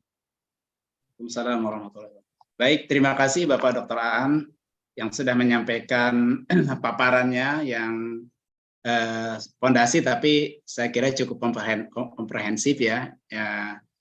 Dan tentu ini akan menginspirasi juga bagi kita semua bagaimana memetakan paling tidak model penelitian kefilsafatan gitu kan. Seperti apa sih model penelitian kefilsafatan? Apakah telusuran terhadap literatur-literatur yang sudah memang diterjemahkan gitu kan, didiseminasikan di Indonesia ini melalui lembaga-lembaga yang tadi disebut Pak Dr. Aan, atau mungkin kajiannya lebih ke tokoh-tokoh di Indonesia misalnya yang menulis buku apa saja, atau topik-topik filsafat itu sendiri misalnya. Tadi menarik Pak Aan menyebutkan filsafat Islam ini tidak seperti filsafat Barat gitu ya, yang kemasannya itu lebih adaptif kali dengan masyarakat kekinian yang sudah sangat berbeda gitu kan. Saya melihat satu buku tuh filsafat untuk profesional gitu di Gramedia tuh, filsafat untuk profesional. Mungkin bisa kalau itu menginspirasi, bisa juga filsafat Islam untuk para profesional gitu kan. Jadi masuk ke berbagai lini ya, berbagai kalangan, bahwa filsafat itu juga berbicara tentang hal-hal yang real gitu, problem-problem yang dihadapi, misalnya bagaimana ber-WA secara bijak menurut tokoh filosof tertentu misalnya gitu kan. Nah itu kan mungkin bisa seperti Pak Ant, itu menarik itu juga itu kalau saya lihat. Baik Bapak sekalian, Pak An, kita masuk ke sesi tanya jawab ya Bapak Ibu sekalian. Ini sudah ada di chat juga sudah ada, nanti saya izin bacakan dulu ya sebelum ke yang raise hand ya. Ini sudah dari tadi di chat, mohon izin untuk membacakan dulu. Dari yang pertama, ini Pak Dito ya, Dito Anurogo ya. Ini kalau tidak salah beliau ini sedang S3 di Taiwan ya. Kalau mau beli buku tersebut menghubungi siapa katanya, dan berapa itu Pak? Gitu. Mungkin mau direspon aja kali ya Pak ya. Boleh langsung ya? aja Pak. Langsung, silakan. Ini buku ini agak terbatas memang Pak. Dulu kami nerbitin juga sangat terbatas ya. Tapi nanti kalau ini kan udah lama Pak. Ini harus diterbitkan ulang sebetulnya. Tapi memang saya pengen menerbitkan ulang itu setelah saya revisi Pak. Kenapa? Karena buku ini belum memasukkan perkembangan filsafat Islam saat ini. Karena semenjak penelitian ini terakhir dilakukan Pak, penelitian mengenai filsafat Islam itu makin masif, makin maju. Saya tahu itu seperti kajian-kajiannya, termasuk tokoh-tokohnya bermunculan, bahkan buku-buku yang terbitkan pun makin banyak Pak terkait filsafat Islam, banyak sekali. Filsafat ilmu dalam Islam, itu banyak Pak, banyak itu. Nah makanya kenapa saya pikir harus saya tambahkan dulu ya Pak penelitiannya. Tapi kalau tadi Bapak mau, boleh nanti saya siapkan Pak untuk Bapak, gitu ya, kira-kira. Oke, makasih Pak Dito. Baik. Pak Tobi. Ya, terima kasih Pak An. Pak Dito mau merespon? Iya, mungkin nanti saya minta kontak personnya aja. Oh iya. Iya, terima kasih Mas Aan. Baik, makasih Pak Dito. Kita lanjutkan ya, Bapak sekalian, Pak Ibu. Oh ya, ini yang sudah raise hand ya. Tadi saya lihat Nurdin duluan ya, nanti baru Pak Arsan ya. Tadi Pak Nurdin. Silakan Pak Nurdin. Ya, Pak Tobi bisa terdengar suara saya? Oh iya, jelas Pak, ya, terdengar. Ya, terima kasih atas kesempatannya. Selamat malam Mas Aan, senang bisa bertemu kembali. Selamat malam. Ya, menarik sekali ya tentang sejarah filsafat Islam di Indonesia.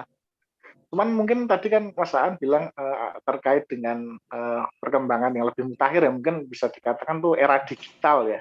Digital mungkin perlu dimasukkan. Ya, bahkan seperti apa, Riarkara pun berbenah ya sekarang, kursusnya pun full online gitu kan. Kalau dulu kan harus ke sana gitu, dan katanya lebih banyak itu dari yang daftar. Tapi kalau merunut ke belakang ini menarik juga. Jadi sebenarnya era 80-an, 70-an, 80-an itu kan era Harun Nasution, itu kan era perkenalan filsafat Islam dalam arti peripatetik ya Ibnu Sina, Al-Kindi gitu. Nah, tapi kalau kita mundur ke belakang, kira-kira ada dua fase yang sebenarnya itu juga penting. Satu fase pra-Islam modern, itu kan Harun Nasution biasanya sering dilabel sebagai neomodernis gitu kan. Pra-modern itu ada Hamzah Fansuri dan lain-lain. Dan ini kalau kita baca di dalam bukunya Majid Fahri, edisi ketiga tentang filsafat di Asia Tenggara. Dulu di edisi yang diterjemahkan oleh Prof. Mulyadi belum ada itu. Di edisi ketiga ada filsafat di Asia Tenggara. Dan dia memulai filsafat di Asia Tenggara dengan Hamzah Fansuri. Nah, jadi itu ada dari Hamzah Fansuri, kemudian nanti dimulai dengan Nuruddin Arani dan lain-lain. Itu karena kenapa disebut filsafat? Karena itu kan tadinya dari Ibnu Arabi, ya kan? Yang filsafatnya itu juga apa namanya sufisme, sufis gitu loh. Jadi ada di bagian situ. Nah, nanti yang menarik kan breaknya nanti di era modern. Jadi modern itu maksudnya ketika Islam modernis masuk, itu kemudian mereka memang banyak memperkenalkan filsafat Nasir di dalam Kapita Selecta. Itu yang itu juga memperkenalkan sudah peripatetik. Ada Ibnu Sina, ada Ibnu Rus, ada bahkan Ikhwan As-Soffan sudah dibahas di sana. Padahal itu biasanya nggak pernah dibahas karena itu kan minor ya, maksudnya nggak terlalu, zaman sekarang pun nggak terlalu. Itu sudah ada. Jadi di situ sebenarnya bagi saya di era Natsir 40-an, 30-an itu sudah ada. Hamka dengan bukunya Tasawuf Modern itu banyak mengutip Plato, Ibnu Sina dan lain-lain. Jadi sebelum Harun Nasution bagi saya sudah ada. Nah, kemudian juga mungkin yang paling berpengaruh yang menurut saya mengakselerasi filsafat Islam sebelum Harun Nasution itu Iqbal. Dimasukkannya Iqbal, diterjemahkannya Iqbal membuat orang modernis itu senang dengan filsafat. Nah, itu bagi saya ada dua fase yang mungkin kalau mau direvisi itu penting bagi saya. Jadi peripatetik yang Harun Nasution itu baru kan setelahnya nanti kemudian di pasca era Nurholis Majid kan kemudian juga baru kemudian tadi muncul filsafat seperti Mullah Sadrar dan Suhrawardi oleh Aikes dan lain-lain itu. Jadi mungkin itu ya. Jadi ada fase yang sebelumnya itu juga penting kalau. Karena kalau mungkin yang soal digital itu bagi saya juga tidak hanya terkait dengan digitalisasi, tapi misalkan sekarang itu yang paling marak itu kan sebenarnya stoicisme. Stoicisme kalau di dalam Asia biasanya Zen. Itu dua-duanya karena tidak praktis, jadi how to-nya banyak itu, how to dan lain-lain. Nah, kemudian yang terakhir kalau Mas Aan lihat di internet itu sudah ada upaya menjadikan filsafat Islam, Al-Kindi, Al-Farabi, saya melihat banyak filosofi yang terkemuka itu dikomikkan. Jadi sudah ada komiknya. Jadi sebenarnya perkembangannya menarik kalau Mas Aan memasukkan juga ke dalam buku yang revisi, karena komik itu kan sangat kental di Indonesia, maksudnya gampang dibaca semua orang, lebih daripada buku ini. Itu aja mungkin komentarnya Mas, mungkin bisa direspon. Terima kasih. Baik, terima kasih Pak Nurdin yang sudah memberikan komentar sekaligus masukan. Pak Aan, silakan. Iya, makasih Pak Tobi. Ya, ini Pak Nurdin teman diskusi juga nih Pak. Kalau di bab 2 Pak, di bab 2, karena ini tadi saya nggak ngulas itu. Kita masukkan Pak Nurdin memang yang tradisi intelektual Islam Nusantara melacak akar filsafat Islam itu memang dari Hamzah Fansuri, Samsudin Sumatrani, Abdul Rauf Singkal. Itu kita masukkan Pak. Itu ada di bab 2. Cuma memang di sini nggak saya bahas karena tadi ya karena keterbatasan waktu juga Pak Nurdin. Tapi di bab 2 itu memang sudah kita bahas Pak. Tapi nanti betul nanti mungkin kita akan coba eksplor lebih jauh lagi Pak ya di bab ini gini. Nah, kemudian yang kedua Pak, untuk kaitannya dengan apa tadi yang digital itu bukan hanya digitalnya tetapi juga isu-isunya Pak. Ya betul. Memang itu yang terjadi Pak Aktobi, Pak Nurdin. Di kita ini kurang apa ya? Nggak tahu. Emang nggak mudah memperkenalkan filsafat Islam yang populer pun nggak mudah. Ini sebagai contoh ya Pak ya. Saya ini di Paramadina itu bikin program. Sebenarnya program ini juga untuk menjawab tantangan bahwa ya udahlah tradisi filsafat Islam termasuk tasawuf juga bisa kok diperkenalkan ke audiens luas gitu. Tapi nggak mudah ternyata Pak. Saya membuat namanya Sufi Kota, mencari makna. Itu kan sebetulnya populer Pak ya, Sufi Kota mencari makna. Ini udah masih dibuka Pak pendaftarannya. Ini sekalian promosi. Jadi kalau Bapak Ibu mau ikut boleh tuh Sufi Kota. Bayarannya lebih murah Pak dari STF Pak, lebih murah dari STF. Tapi Pak, sampai detik ini Mas Nurdin, Ya, Pak, sampai detik ini. Kenapa Pak? dengan urban sufism itu mirip. Iya, nggak? iya betul. Betul, mirip Pak. Cuman kami pakai Sufi Kota Pak. Pak Sunario itu beliau akan menjelaskan tentang itu nanti. Tetapi Pak itu nggak mudah mencari audiensnya Pak. Yang berbayar apalagi. Sampai detik ini aja baru 5 orang kalau nggak salah. Sekitar 8.000 Pak. Oh, promosi saya 8.000. Lebih kecil daripada Kalau dari Arkara 1 juta. Iya, dia 1 juta. Tetapi Bapak Ibu tahu di Akara itu membuat kelas seperti itu ya, itu pendaftarnya hampir 500 orang Pak, dan berbayar.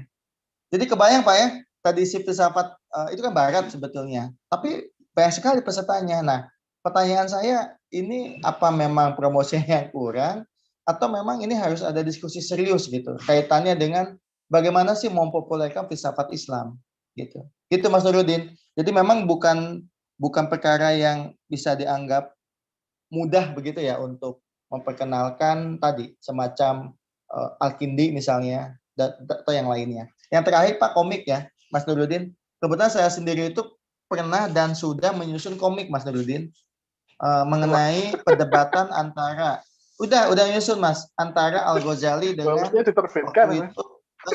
Al-Ghazali dengan Ibnu Sina dan Ibnu Rus. Itu saya udah ada komiknya Mas. Nah, cuma waktu itu udah jadi komiknya, cuma tidak jadi terbit. Kenapa? Karena ada perbedaan policy atau apa gitu di rakyat lah. Karena kami waktu itu bikin serial buku-buku filsafat Islam, sudah jadi buku-bukunya. Saya di sana Nasr, Ibnu Sina. Tetapi ketika udah mulai masuk ke komik, nah itu ternyata tidak jadi lah gitu. Tapi insya Allah buku itu juga mau dibereskan Mas Nurudin supaya menjawab tadi ya. Siapa tahu kalau bentuknya komik juga orang mau baca gitu. Kayaknya itulah Mas Nur ya. Jadi saya sepakat ada komik-komiknya itu. Iya, betul. Memang saya sepakat kita harus mencoba mendiskusikan juga serius ya bagaimana cara memarketingkan filsafat Islam itulah. Jadi kalau bahasa saya itu memarketingkan filsafat Islam, marketing filsafat Islam. Itu penting juga ternyata. Nah, kalau mungkin makanya saya ngambil Pak Tobi. Pak Tobi, kenapa ngambil Pak? Inspirasi itu Nasr tahun 60-an bisa bikin filsafat lingkungan berbasis Islam itu kan hebat itu. Ya. Bisa ditiru lah itu sebenarnya. Tidak hanya lingkungan kayak apalah itu tadi kota atau desa mungkin. Ya, setuju. Itu ya Pak, jawabannya Pak. Ya, terima kasih Mas Aan. Sama-sama Mas. Ya. Terima kasih Pak Dr. Aan. Terima kasih juga Pak Nurdin yang sudah memberikan responnya. Selanjutnya ini ada usul bisa di-share nggak katanya Pak Aan PPT-nya? Oh boleh ada di Dea. Mbak Dea nanti dibagi aja Mbak Dea. Ada di chat. Nah, saya baca di chat. Boleh Mbak Dea. Ya boleh. Di-share aja Mbak Dea ya. Ya. Baik, selanjutnya ada Pak Arsan yang sudah raise hand sejak tadi. Silakan Pak Arsan. Room baru. Assalamualaikum warahmatullahi wabarakatuh. Waalaikumsalam. Selamat malam Pak Dokter. Terima kasih sebelumnya Pak Dr. Ghazali atas waktunya. Terima kasih pula Pak Dr. Rukmana. Terima kasih Pak atas penyampaian materinya. Saya tertarik dengan pembahasan materi yang kemudian disampaikan oleh Pak. Cuma ada beberapa hal yang ingin saya tanyakan terkait dengan peta pemikiran filsafat Islam di Indonesia umumnya. Saya melihat begini Pak, kalau untuk di Indonesia Timur katakanlah di Maluku dan Maluku Utara, katakanlah kami yang di Ambon, kebetulan saya juga kuliahnya di Ambon, di salah satu kampus IAIN Ambon dan mengambil jurusan ilmu akidah dan filsafat Islam.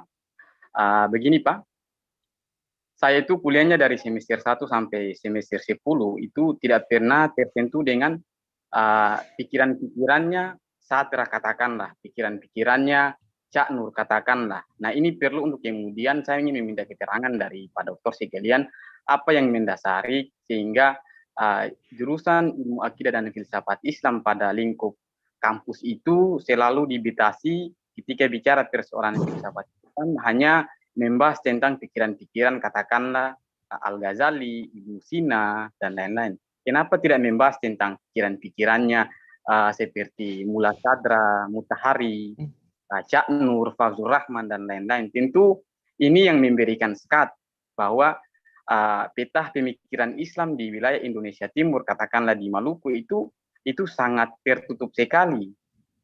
Kita bicara tentang filsafat Islam, tapi orientasinya hanya filsafat pemikirannya Ghazali, Ibn Rus, dan lain-lain. Padahal filsafat Islam itu dia sangat universal. Apalagi pikiran-pikirannya Mullah Sadra, sebagaimana yang tadi Pak Doktor ya jelaskan, persoalan ruang lingkup filsafat Islam itu salah satunya adalah metafisika sama epistemologi, katakanlah. Padahal menarik ketika belajar tentang metafisikanya Mullah Sadra. Saya membaca pikiran Mullah Sadra tentang jalan menuju kesempurnaan. Wah, itu menarik sekali Pak menurut saya. Tapi itu tidak pernah saya temukan di lingkup kampus.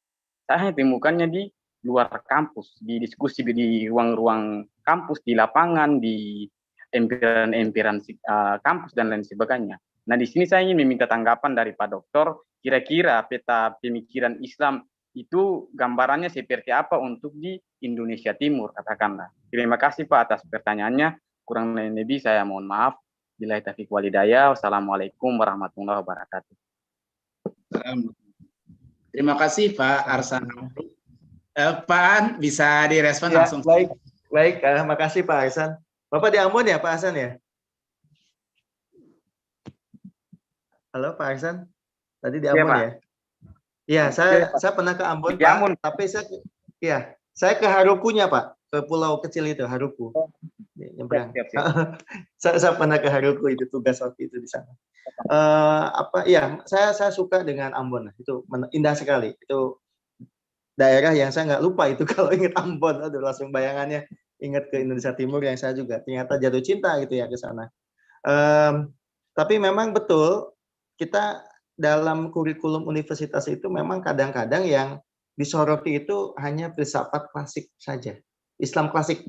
Misalnya tadi ya Al-Ghazali, termasuk Al-Kindi, ya, Al-Farabi, Ibnu Sina begitu. Bahkan seperti Mullah Sadra aja jarang itu diperkenalkan. Padahal itu juga penting. Karena kalau kita mau studi filsafat Islam lebih sistematis, setidaknya ada 4 cabang filsafat Islam yang harus kita geluti ya. Yang pertama kan yang alirannya peripatetik atau masaiyah. Yaitu tokoh-tokoh Al-Kindi, ya, kemudian Al-Farabi, itu harusnya dipelajari itu, harusnya. Tapi jangan lupa, kita juga ada aliran yang kedua yang namanya Israqiyah, aliran iluminasi. Itu kan harusnya juga dipelajari, seperti Surah Wardi, ya. Nah, itu juga harusnya itu dipelajari, betul Surah Wardi. Termasuk yang ketiga, yaitu aliran Al-Hikmah Al-Muta'aliyah, Mullah Sadra. Itu juga harusnya kan dapat proporsi yang sama ya dengan kajian dari yang Masyaiyah, gitu yang tadi yang pertama. Terus yang keempat Irfan. Nah, Irfan juga sama, atau tasawuf falsafi. Nah, itu juga harus jadi bagian studi juga di dalam studi filsafat Islam begitu. Dan saya juga setuju, Mas, memang harus memasukkan juga tokoh-tokoh Islam Indonesia. Meskipun itu tidak mudah memasukkannya, karena ada perdebatan tadi, misalnya seperti Cak Nur, Nurholis Majid, itu Cak Nur itu filsuf atau itu hanya teolog? Karena kalau dikatakan filsuf kan harusnya ada keutuhan ide ya, keutuhan ide terkait dunia kefilsafatan, gitu. Nah itu Cak Nur itu filsuf atau bukan? Gitu. Makanya ada yang mengatakan kalau Cak Nur itu lebih ke teolog sebetulnya, bukan filsuf. Gitu Pak. Makanya kenapa nggak diperkenalkan tuh? Kalau mau yang filsuf itu artinya filsafat dari A sampai Z ya, Prof. Mulyadi Kartanegara. Saya bisa mengatakan itu. Beliau orang yang sangat concern mengenai filsafat. Dari mulai bukunya Integrasi Ilmu, Epistemologi, semua bukunya itu semuanya buku-buku filsafat dan tasawuf. Jadi saya pikir itu jadi referensi juga. Jadi memang tadi ya, Mas ya, memang harus ada intervensi kurikulum masalahnya, Mas Aksan. Ada intervensi kurikulum supaya tokoh-tokoh tadi itu dikenal gitu. Termasuk misalnya Muhammad Iqbal juga kan itu harusnya dikenal ya oleh kita. Muhammad Iqbal, Zafid Nameh, ya itu, ya itu juga kan harusnya dikenal Muhammad Iqbal itu. Karena penting juga mengenal Iqbal dalam tradisi Pakistan misalnya dan lain sebagainya. Jadi filsuf-filsuf tadi, Mas Hasan, harus kita cari. Jadi kalau di kampus nggak dapet, ya mau nggak mau sih kita harus cari di luar kampus. gitu ya. Karena kalau di kampus kadang-kadang terbatas. Kalau di Paramadina sendiri, Mas Arsan, kami bisa di Paramadina itu memang kita perkenalkan semua tokoh-tokoh tadi, begitu. Semuanya kita perkenalkan. Karena kebetulan program studinya juga memang program studi ya falsafah dan agama. Kalau Mas Arsan apa tadi program studinya? Ya Pak. Program studi Anda apa? Kuliahnya jurusan apa? Akidah filsafat Islam, Pak. Oh, akidah filsafat Islam ya. Oke. Jurusan Ya, saya pikir filsafat, harusnya Pak. itu diperkenalkan semua ya, seharusnya. Tokoh-tokoh baik yang di Iran, bahkan termasuk di Indonesia juga itu harusnya diperkenalkan tadi. Hamzah Mansuri, Nuruddin Araniri itu juga harusnya memang diperkenalkan. Gitu. Siap, Pak. Oke, mungkin buku ini ya, Mas Nuruddin, Mas Arsan saya usul bukunya Sedusan Nasr. Nah itu boleh itu dibaca itu. Iya, Sedusan Nasr mengenai tadi tokoh-tokoh filsafat Islam itu boleh itu nanti dibaca karena juga berbicara mengenai tokoh-tokoh filsafat Islam termasuk yang di Asia. Nah itu juga dimunculkan di sana. Itu ya Mas Hasan ya. Ya Pak, siap Pak Dokter, siap. Terima kasih Pak. Ya, sampai jumpa di Ambon. Ya. Baik, terima kasih Pak Dokteran. Nah, ini tadi Pak Dito nih, saya balik ke chat dulu Pak Dokteran sebentar. Ya. Ini katanya berapa biayanya nih Supi Kotak mencari makna nih? Oh, apa tuh? Kursus 800.000 Pak. 800.000. Ya, nanti mohon kontak person nih. Iya, boleh Pak. Dilihat di itu Pak, di IG kampus Pak ada Pak. IG. Kalau nggak PIC.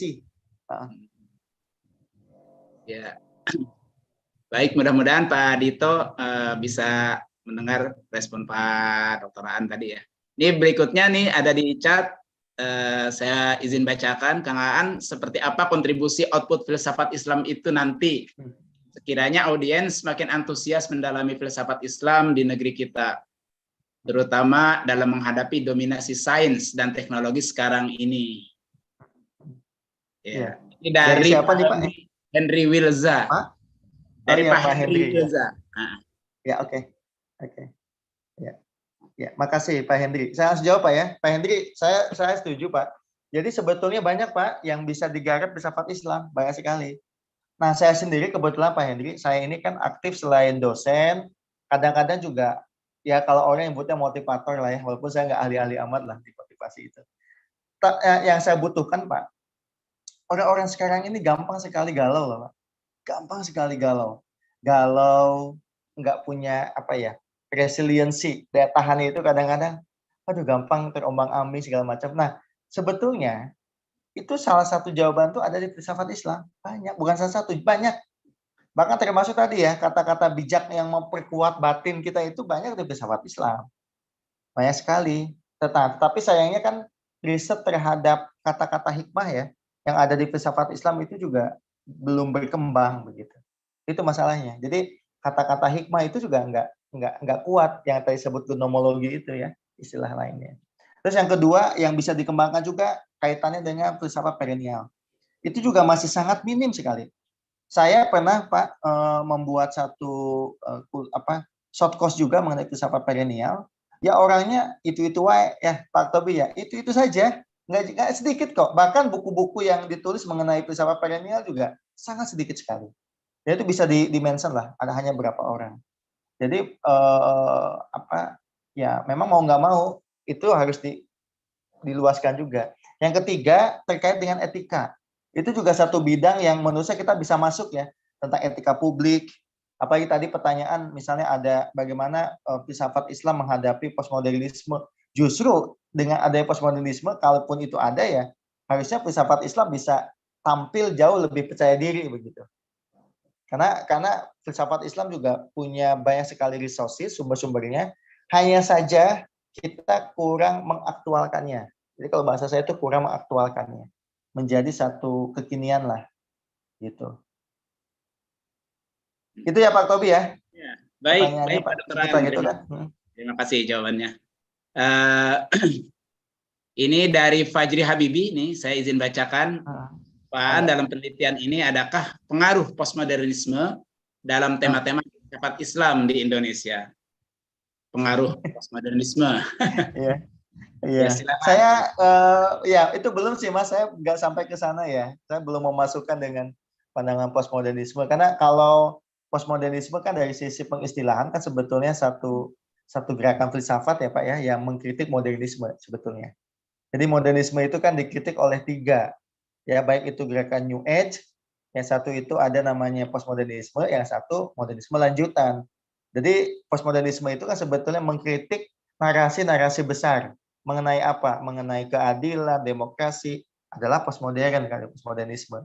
Nah, kalau dikatakan postmodernisme itu sebagai narasi-narasi kecil yang mempengaruhi filsafat Islam, saya belum menemukan itu sih, Mas. Kategori itu saya belum menemukan. Tetapi bahwa filsafat Islam bisa dipakai untuk mengadakan dialog atau diskursus dalam suatu wacana postmodernisme, saya kira bisa. Dan sangat mungkin itu dilakukan gitu. Sangat mungkin. Saya beri contoh misalnya gini, ketika membahas mengenai konsep keadilan, al-adalah, kita bisa loh mengambil atau merujuk misalnya ke Mutado Mutahari mengenai al-adlu al-ilahi. Itu bisa merujuk ke sana. Nanti diskusinya dengan diskursus publik ya, yang memang begonya barat misalnya. Itu sangat mungkin dilakukan. Jadi bukan postmodernisme yang mempengaruhi, kalau saya justru sebaliknya. Filsafat Islam, resources-nya bisa kita pakai untuk masuk ke tadi, diskursus tentang postmodernisme. Jadi saya balik tuh Mas. Kalau pengaruhnya saya nggak pakai itu sebagai satu sumber yang saya lihat ya, tidak. Mungkin ada, tapi saya nggak melihat itu. Baik, terima kasih Pak Dr. Aan. Saya sedikit ngerespon tadi, mumpung ingat sebenarnya ini waktu udah jam 9:01 ini. Ya, Pasti udah senyum-senyum nih.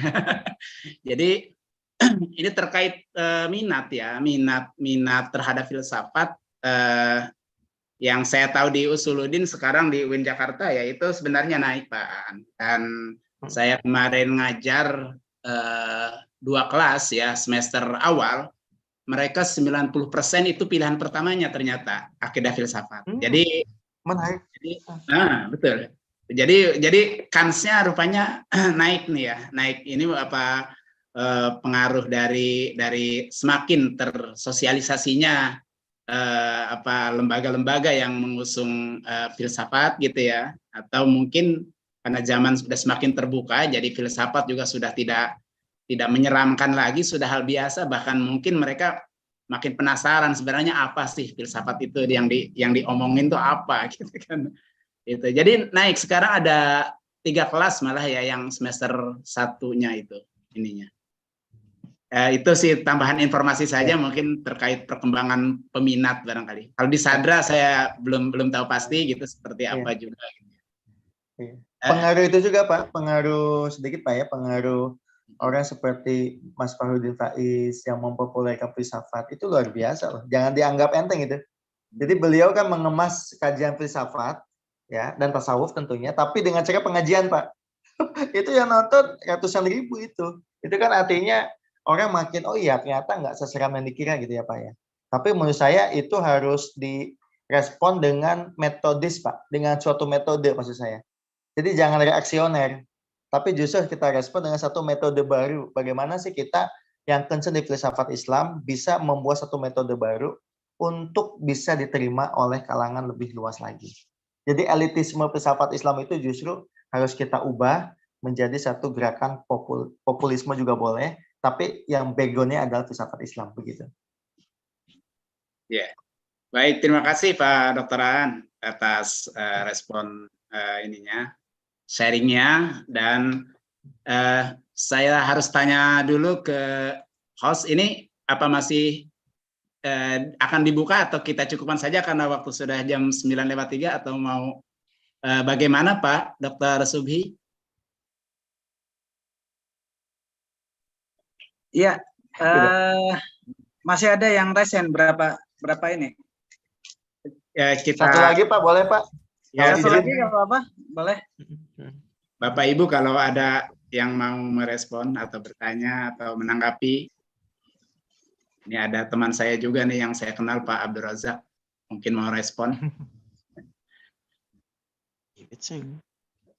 Saya kalau Pak, di Ambon udah malam nih Pak, udah jam Oh. 10 ya di Ambon ya. saya Iya. Pak. Iya. Jam 11. Ya siapa tuh Pak? Pak Arsan Oh, ya. jam 11. Saya Arsan. Oh, di Ambon sudah jam 11 ya. Iya, Ya. Oke. Oh jam 11. Jam 11 ya. Silakan Pak, satu lagi Pak. Iya. Silakan iya. Bapak Ibu yang ingin memberikan respon atau mau konfirmasi. Tadi Mas Arsan kayaknya Mas Akobi mau bicara. Oh, Iya, saya Pak. Silakan, Mas Arsan. Ya, Assalamualaikum warahmatullahi wabarakatuh. Salam. Waalaikumsalam. Perkenalkan nama saya, tadi teman saya Arsan Dumbaru, saya Arsan Dumalen. Oh, Beda-beda ya. Iya, saya masih mahasiswa di Akidah dan Filsafat Islam di UIN Ambon. Mungkin saya melihat fenomena di Indonesia Timur hari ini, ya kemarin sempat saya ikut seminarnya Bapak Holid, Dr. Holid terkait dengan persoalan realisasi filsafat Islam.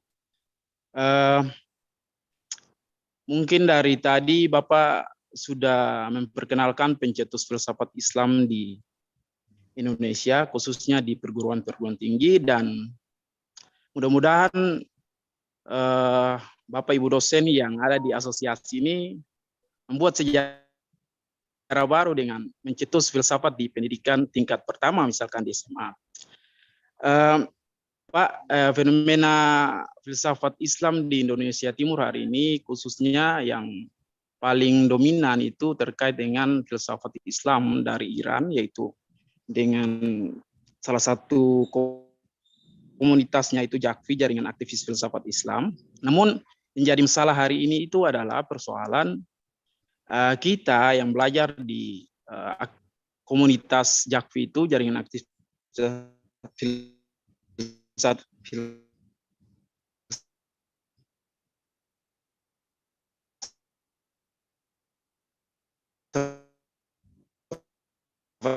putus-putus Pak Arsan kelihatannya.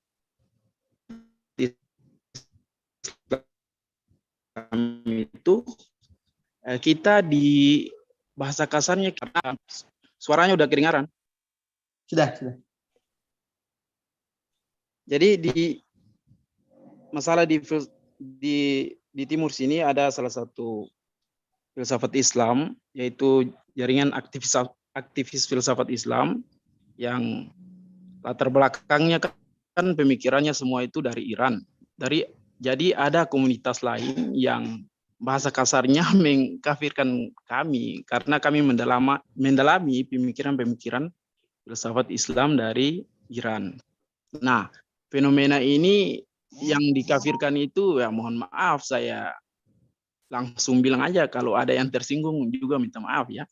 Itu dari kelompok-kelompok ahli sunnah wal jamaah.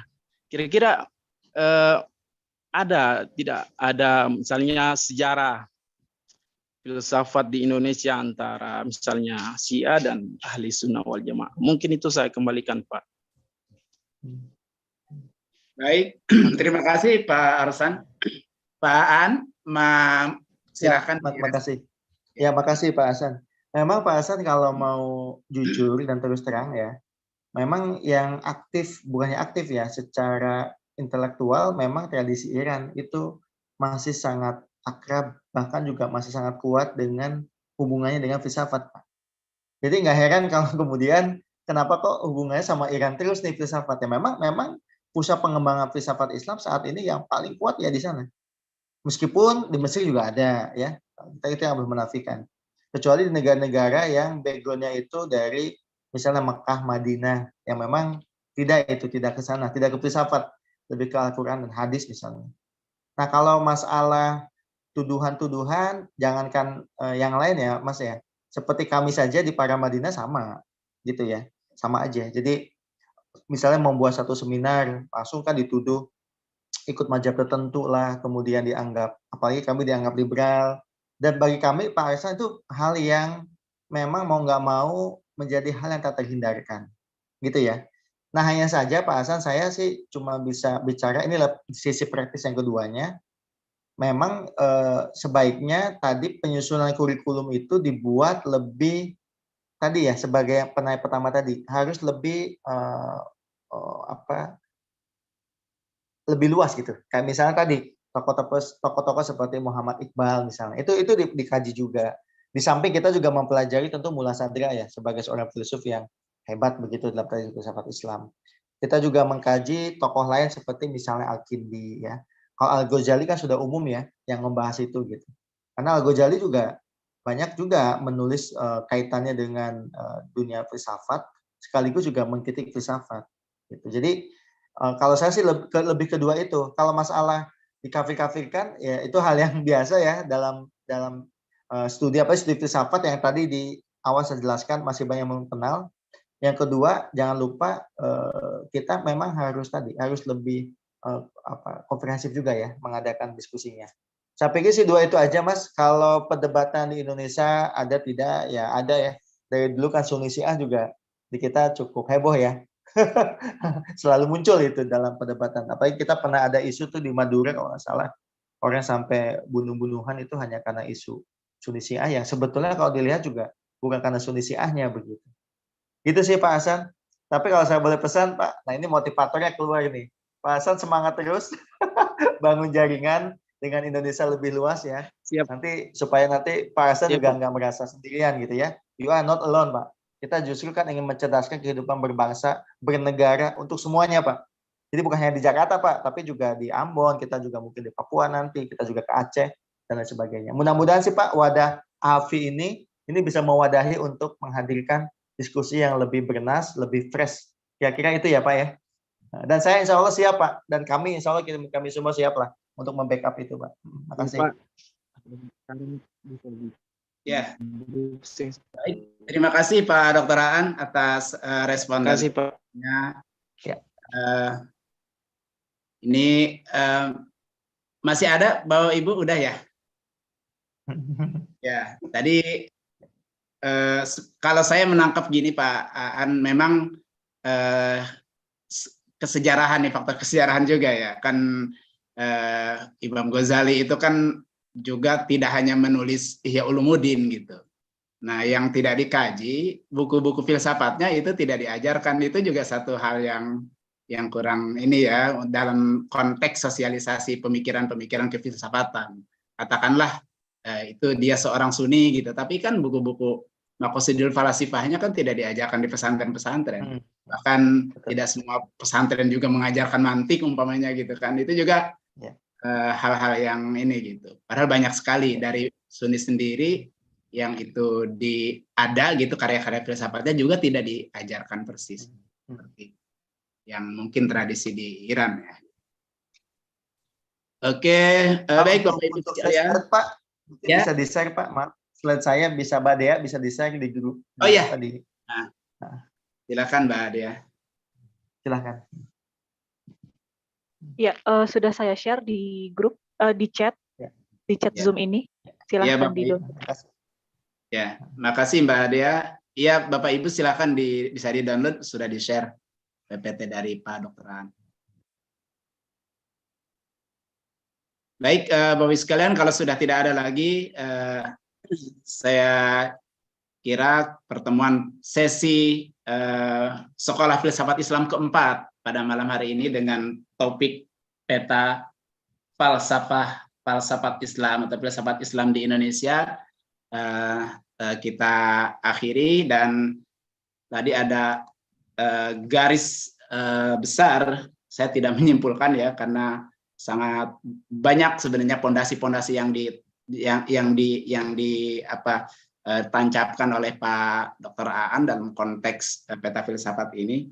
Tapi Pak Aan tadi menyebut 4 ya, paripatetik ya, tradisi paripatetik, isyraqiyah, hikmah muta'aliyah dan irfan. Setidaknya 4 itu menjadi hal yang topik-topik kefilsafatan yang sangat penting ya untuk dielaborasi dan dipelajari. Baiklah, saya selaku moderator mohon maaf atas segala kekurangan dan saya kembalikan kepada host ya Pak Dr. Subhi Ibrahim untuk mungkin mengakhiri sesi ini. Terima kasih Pak Dr. Aan, terima kasih Pak Dr. Subhi, Mbak Dea. Ya, baik. Terima kasih Pak Dr. Aktobi Ghazali dan ini Pak Dr. Aan, sahabat saya yang luar biasa ya ininya karya dan ide-ide segarnya. Jadi tadi sebenarnya sempat ada Prof. Abdul Hadi di samping saya. Jadi Prof. Abdul Hadi sang penyair itu ya. Alhamdulillah sudah segar. Alhamdulillah. Dan beliau langsung bawa buku ke saya. Tadi saya sebentar tutup kamera itu saya dikasih buku sama Prof. Abdul Hadi dan beliau mengatakan gini. Ya tadi mengomentari yang pra itu Pak An, Pak Tobi yang pra Indonesia modern ya. Wah itu dia menjelaskan banyak hal itu. Jadi saya mendengarkan dua forum ini. Jadi filsafat Islam itu tersimpan di dalam sastra sebenarnya. Kalau yang pra Indonesia itu kata beliau ya. Wah itu menarik kalau menjadi bahan riset lanjutan ya. Yang pra tadi kalau Pak An itu kan memetakan yang Indonesia modern ya. Nah ini yang pra modern itu pra Indonesia masih ya katakanlah Nusantara itu menarik karena filsafat Islam menyatu dengan tasawuf dan tersimpan di dalam karya-karya sastra. Nah ini menarik ini menurut saya. Tadi sebenarnya saya minta beliau untuk ini, kata beliau nanti aja lah katanya gitu. Ya sekali lagi terima kasih Pak Atobi dan Pak An dan juga Bapak Ibu saudara-saudari sekalian. Terima kasih dia. Alhamdulillah ini sesi keempat. Nanti kita sesi kelima mungkin di bulan Ramadan ya, insya Allah. Semoga nanti kita bisa menghadirkan narasumber yang gagasan-gagasannya juga keren, segar, sehingga kita bisa terus menghidupkan kajian filsafat akidah dan filsafat Islam di Indonesia. Baik, kita akhiri dengan hamdalah, alhamdulillahirabbil alamin. Terima kasih semuanya. Assalamualaikum warahmatullahi wabarakatuh. Waalaikumsalam warahmatullahi wabarakatuh. Makasih Pak Tobi, Pak Subi, Pak Khalid dan terima kasih semuanya.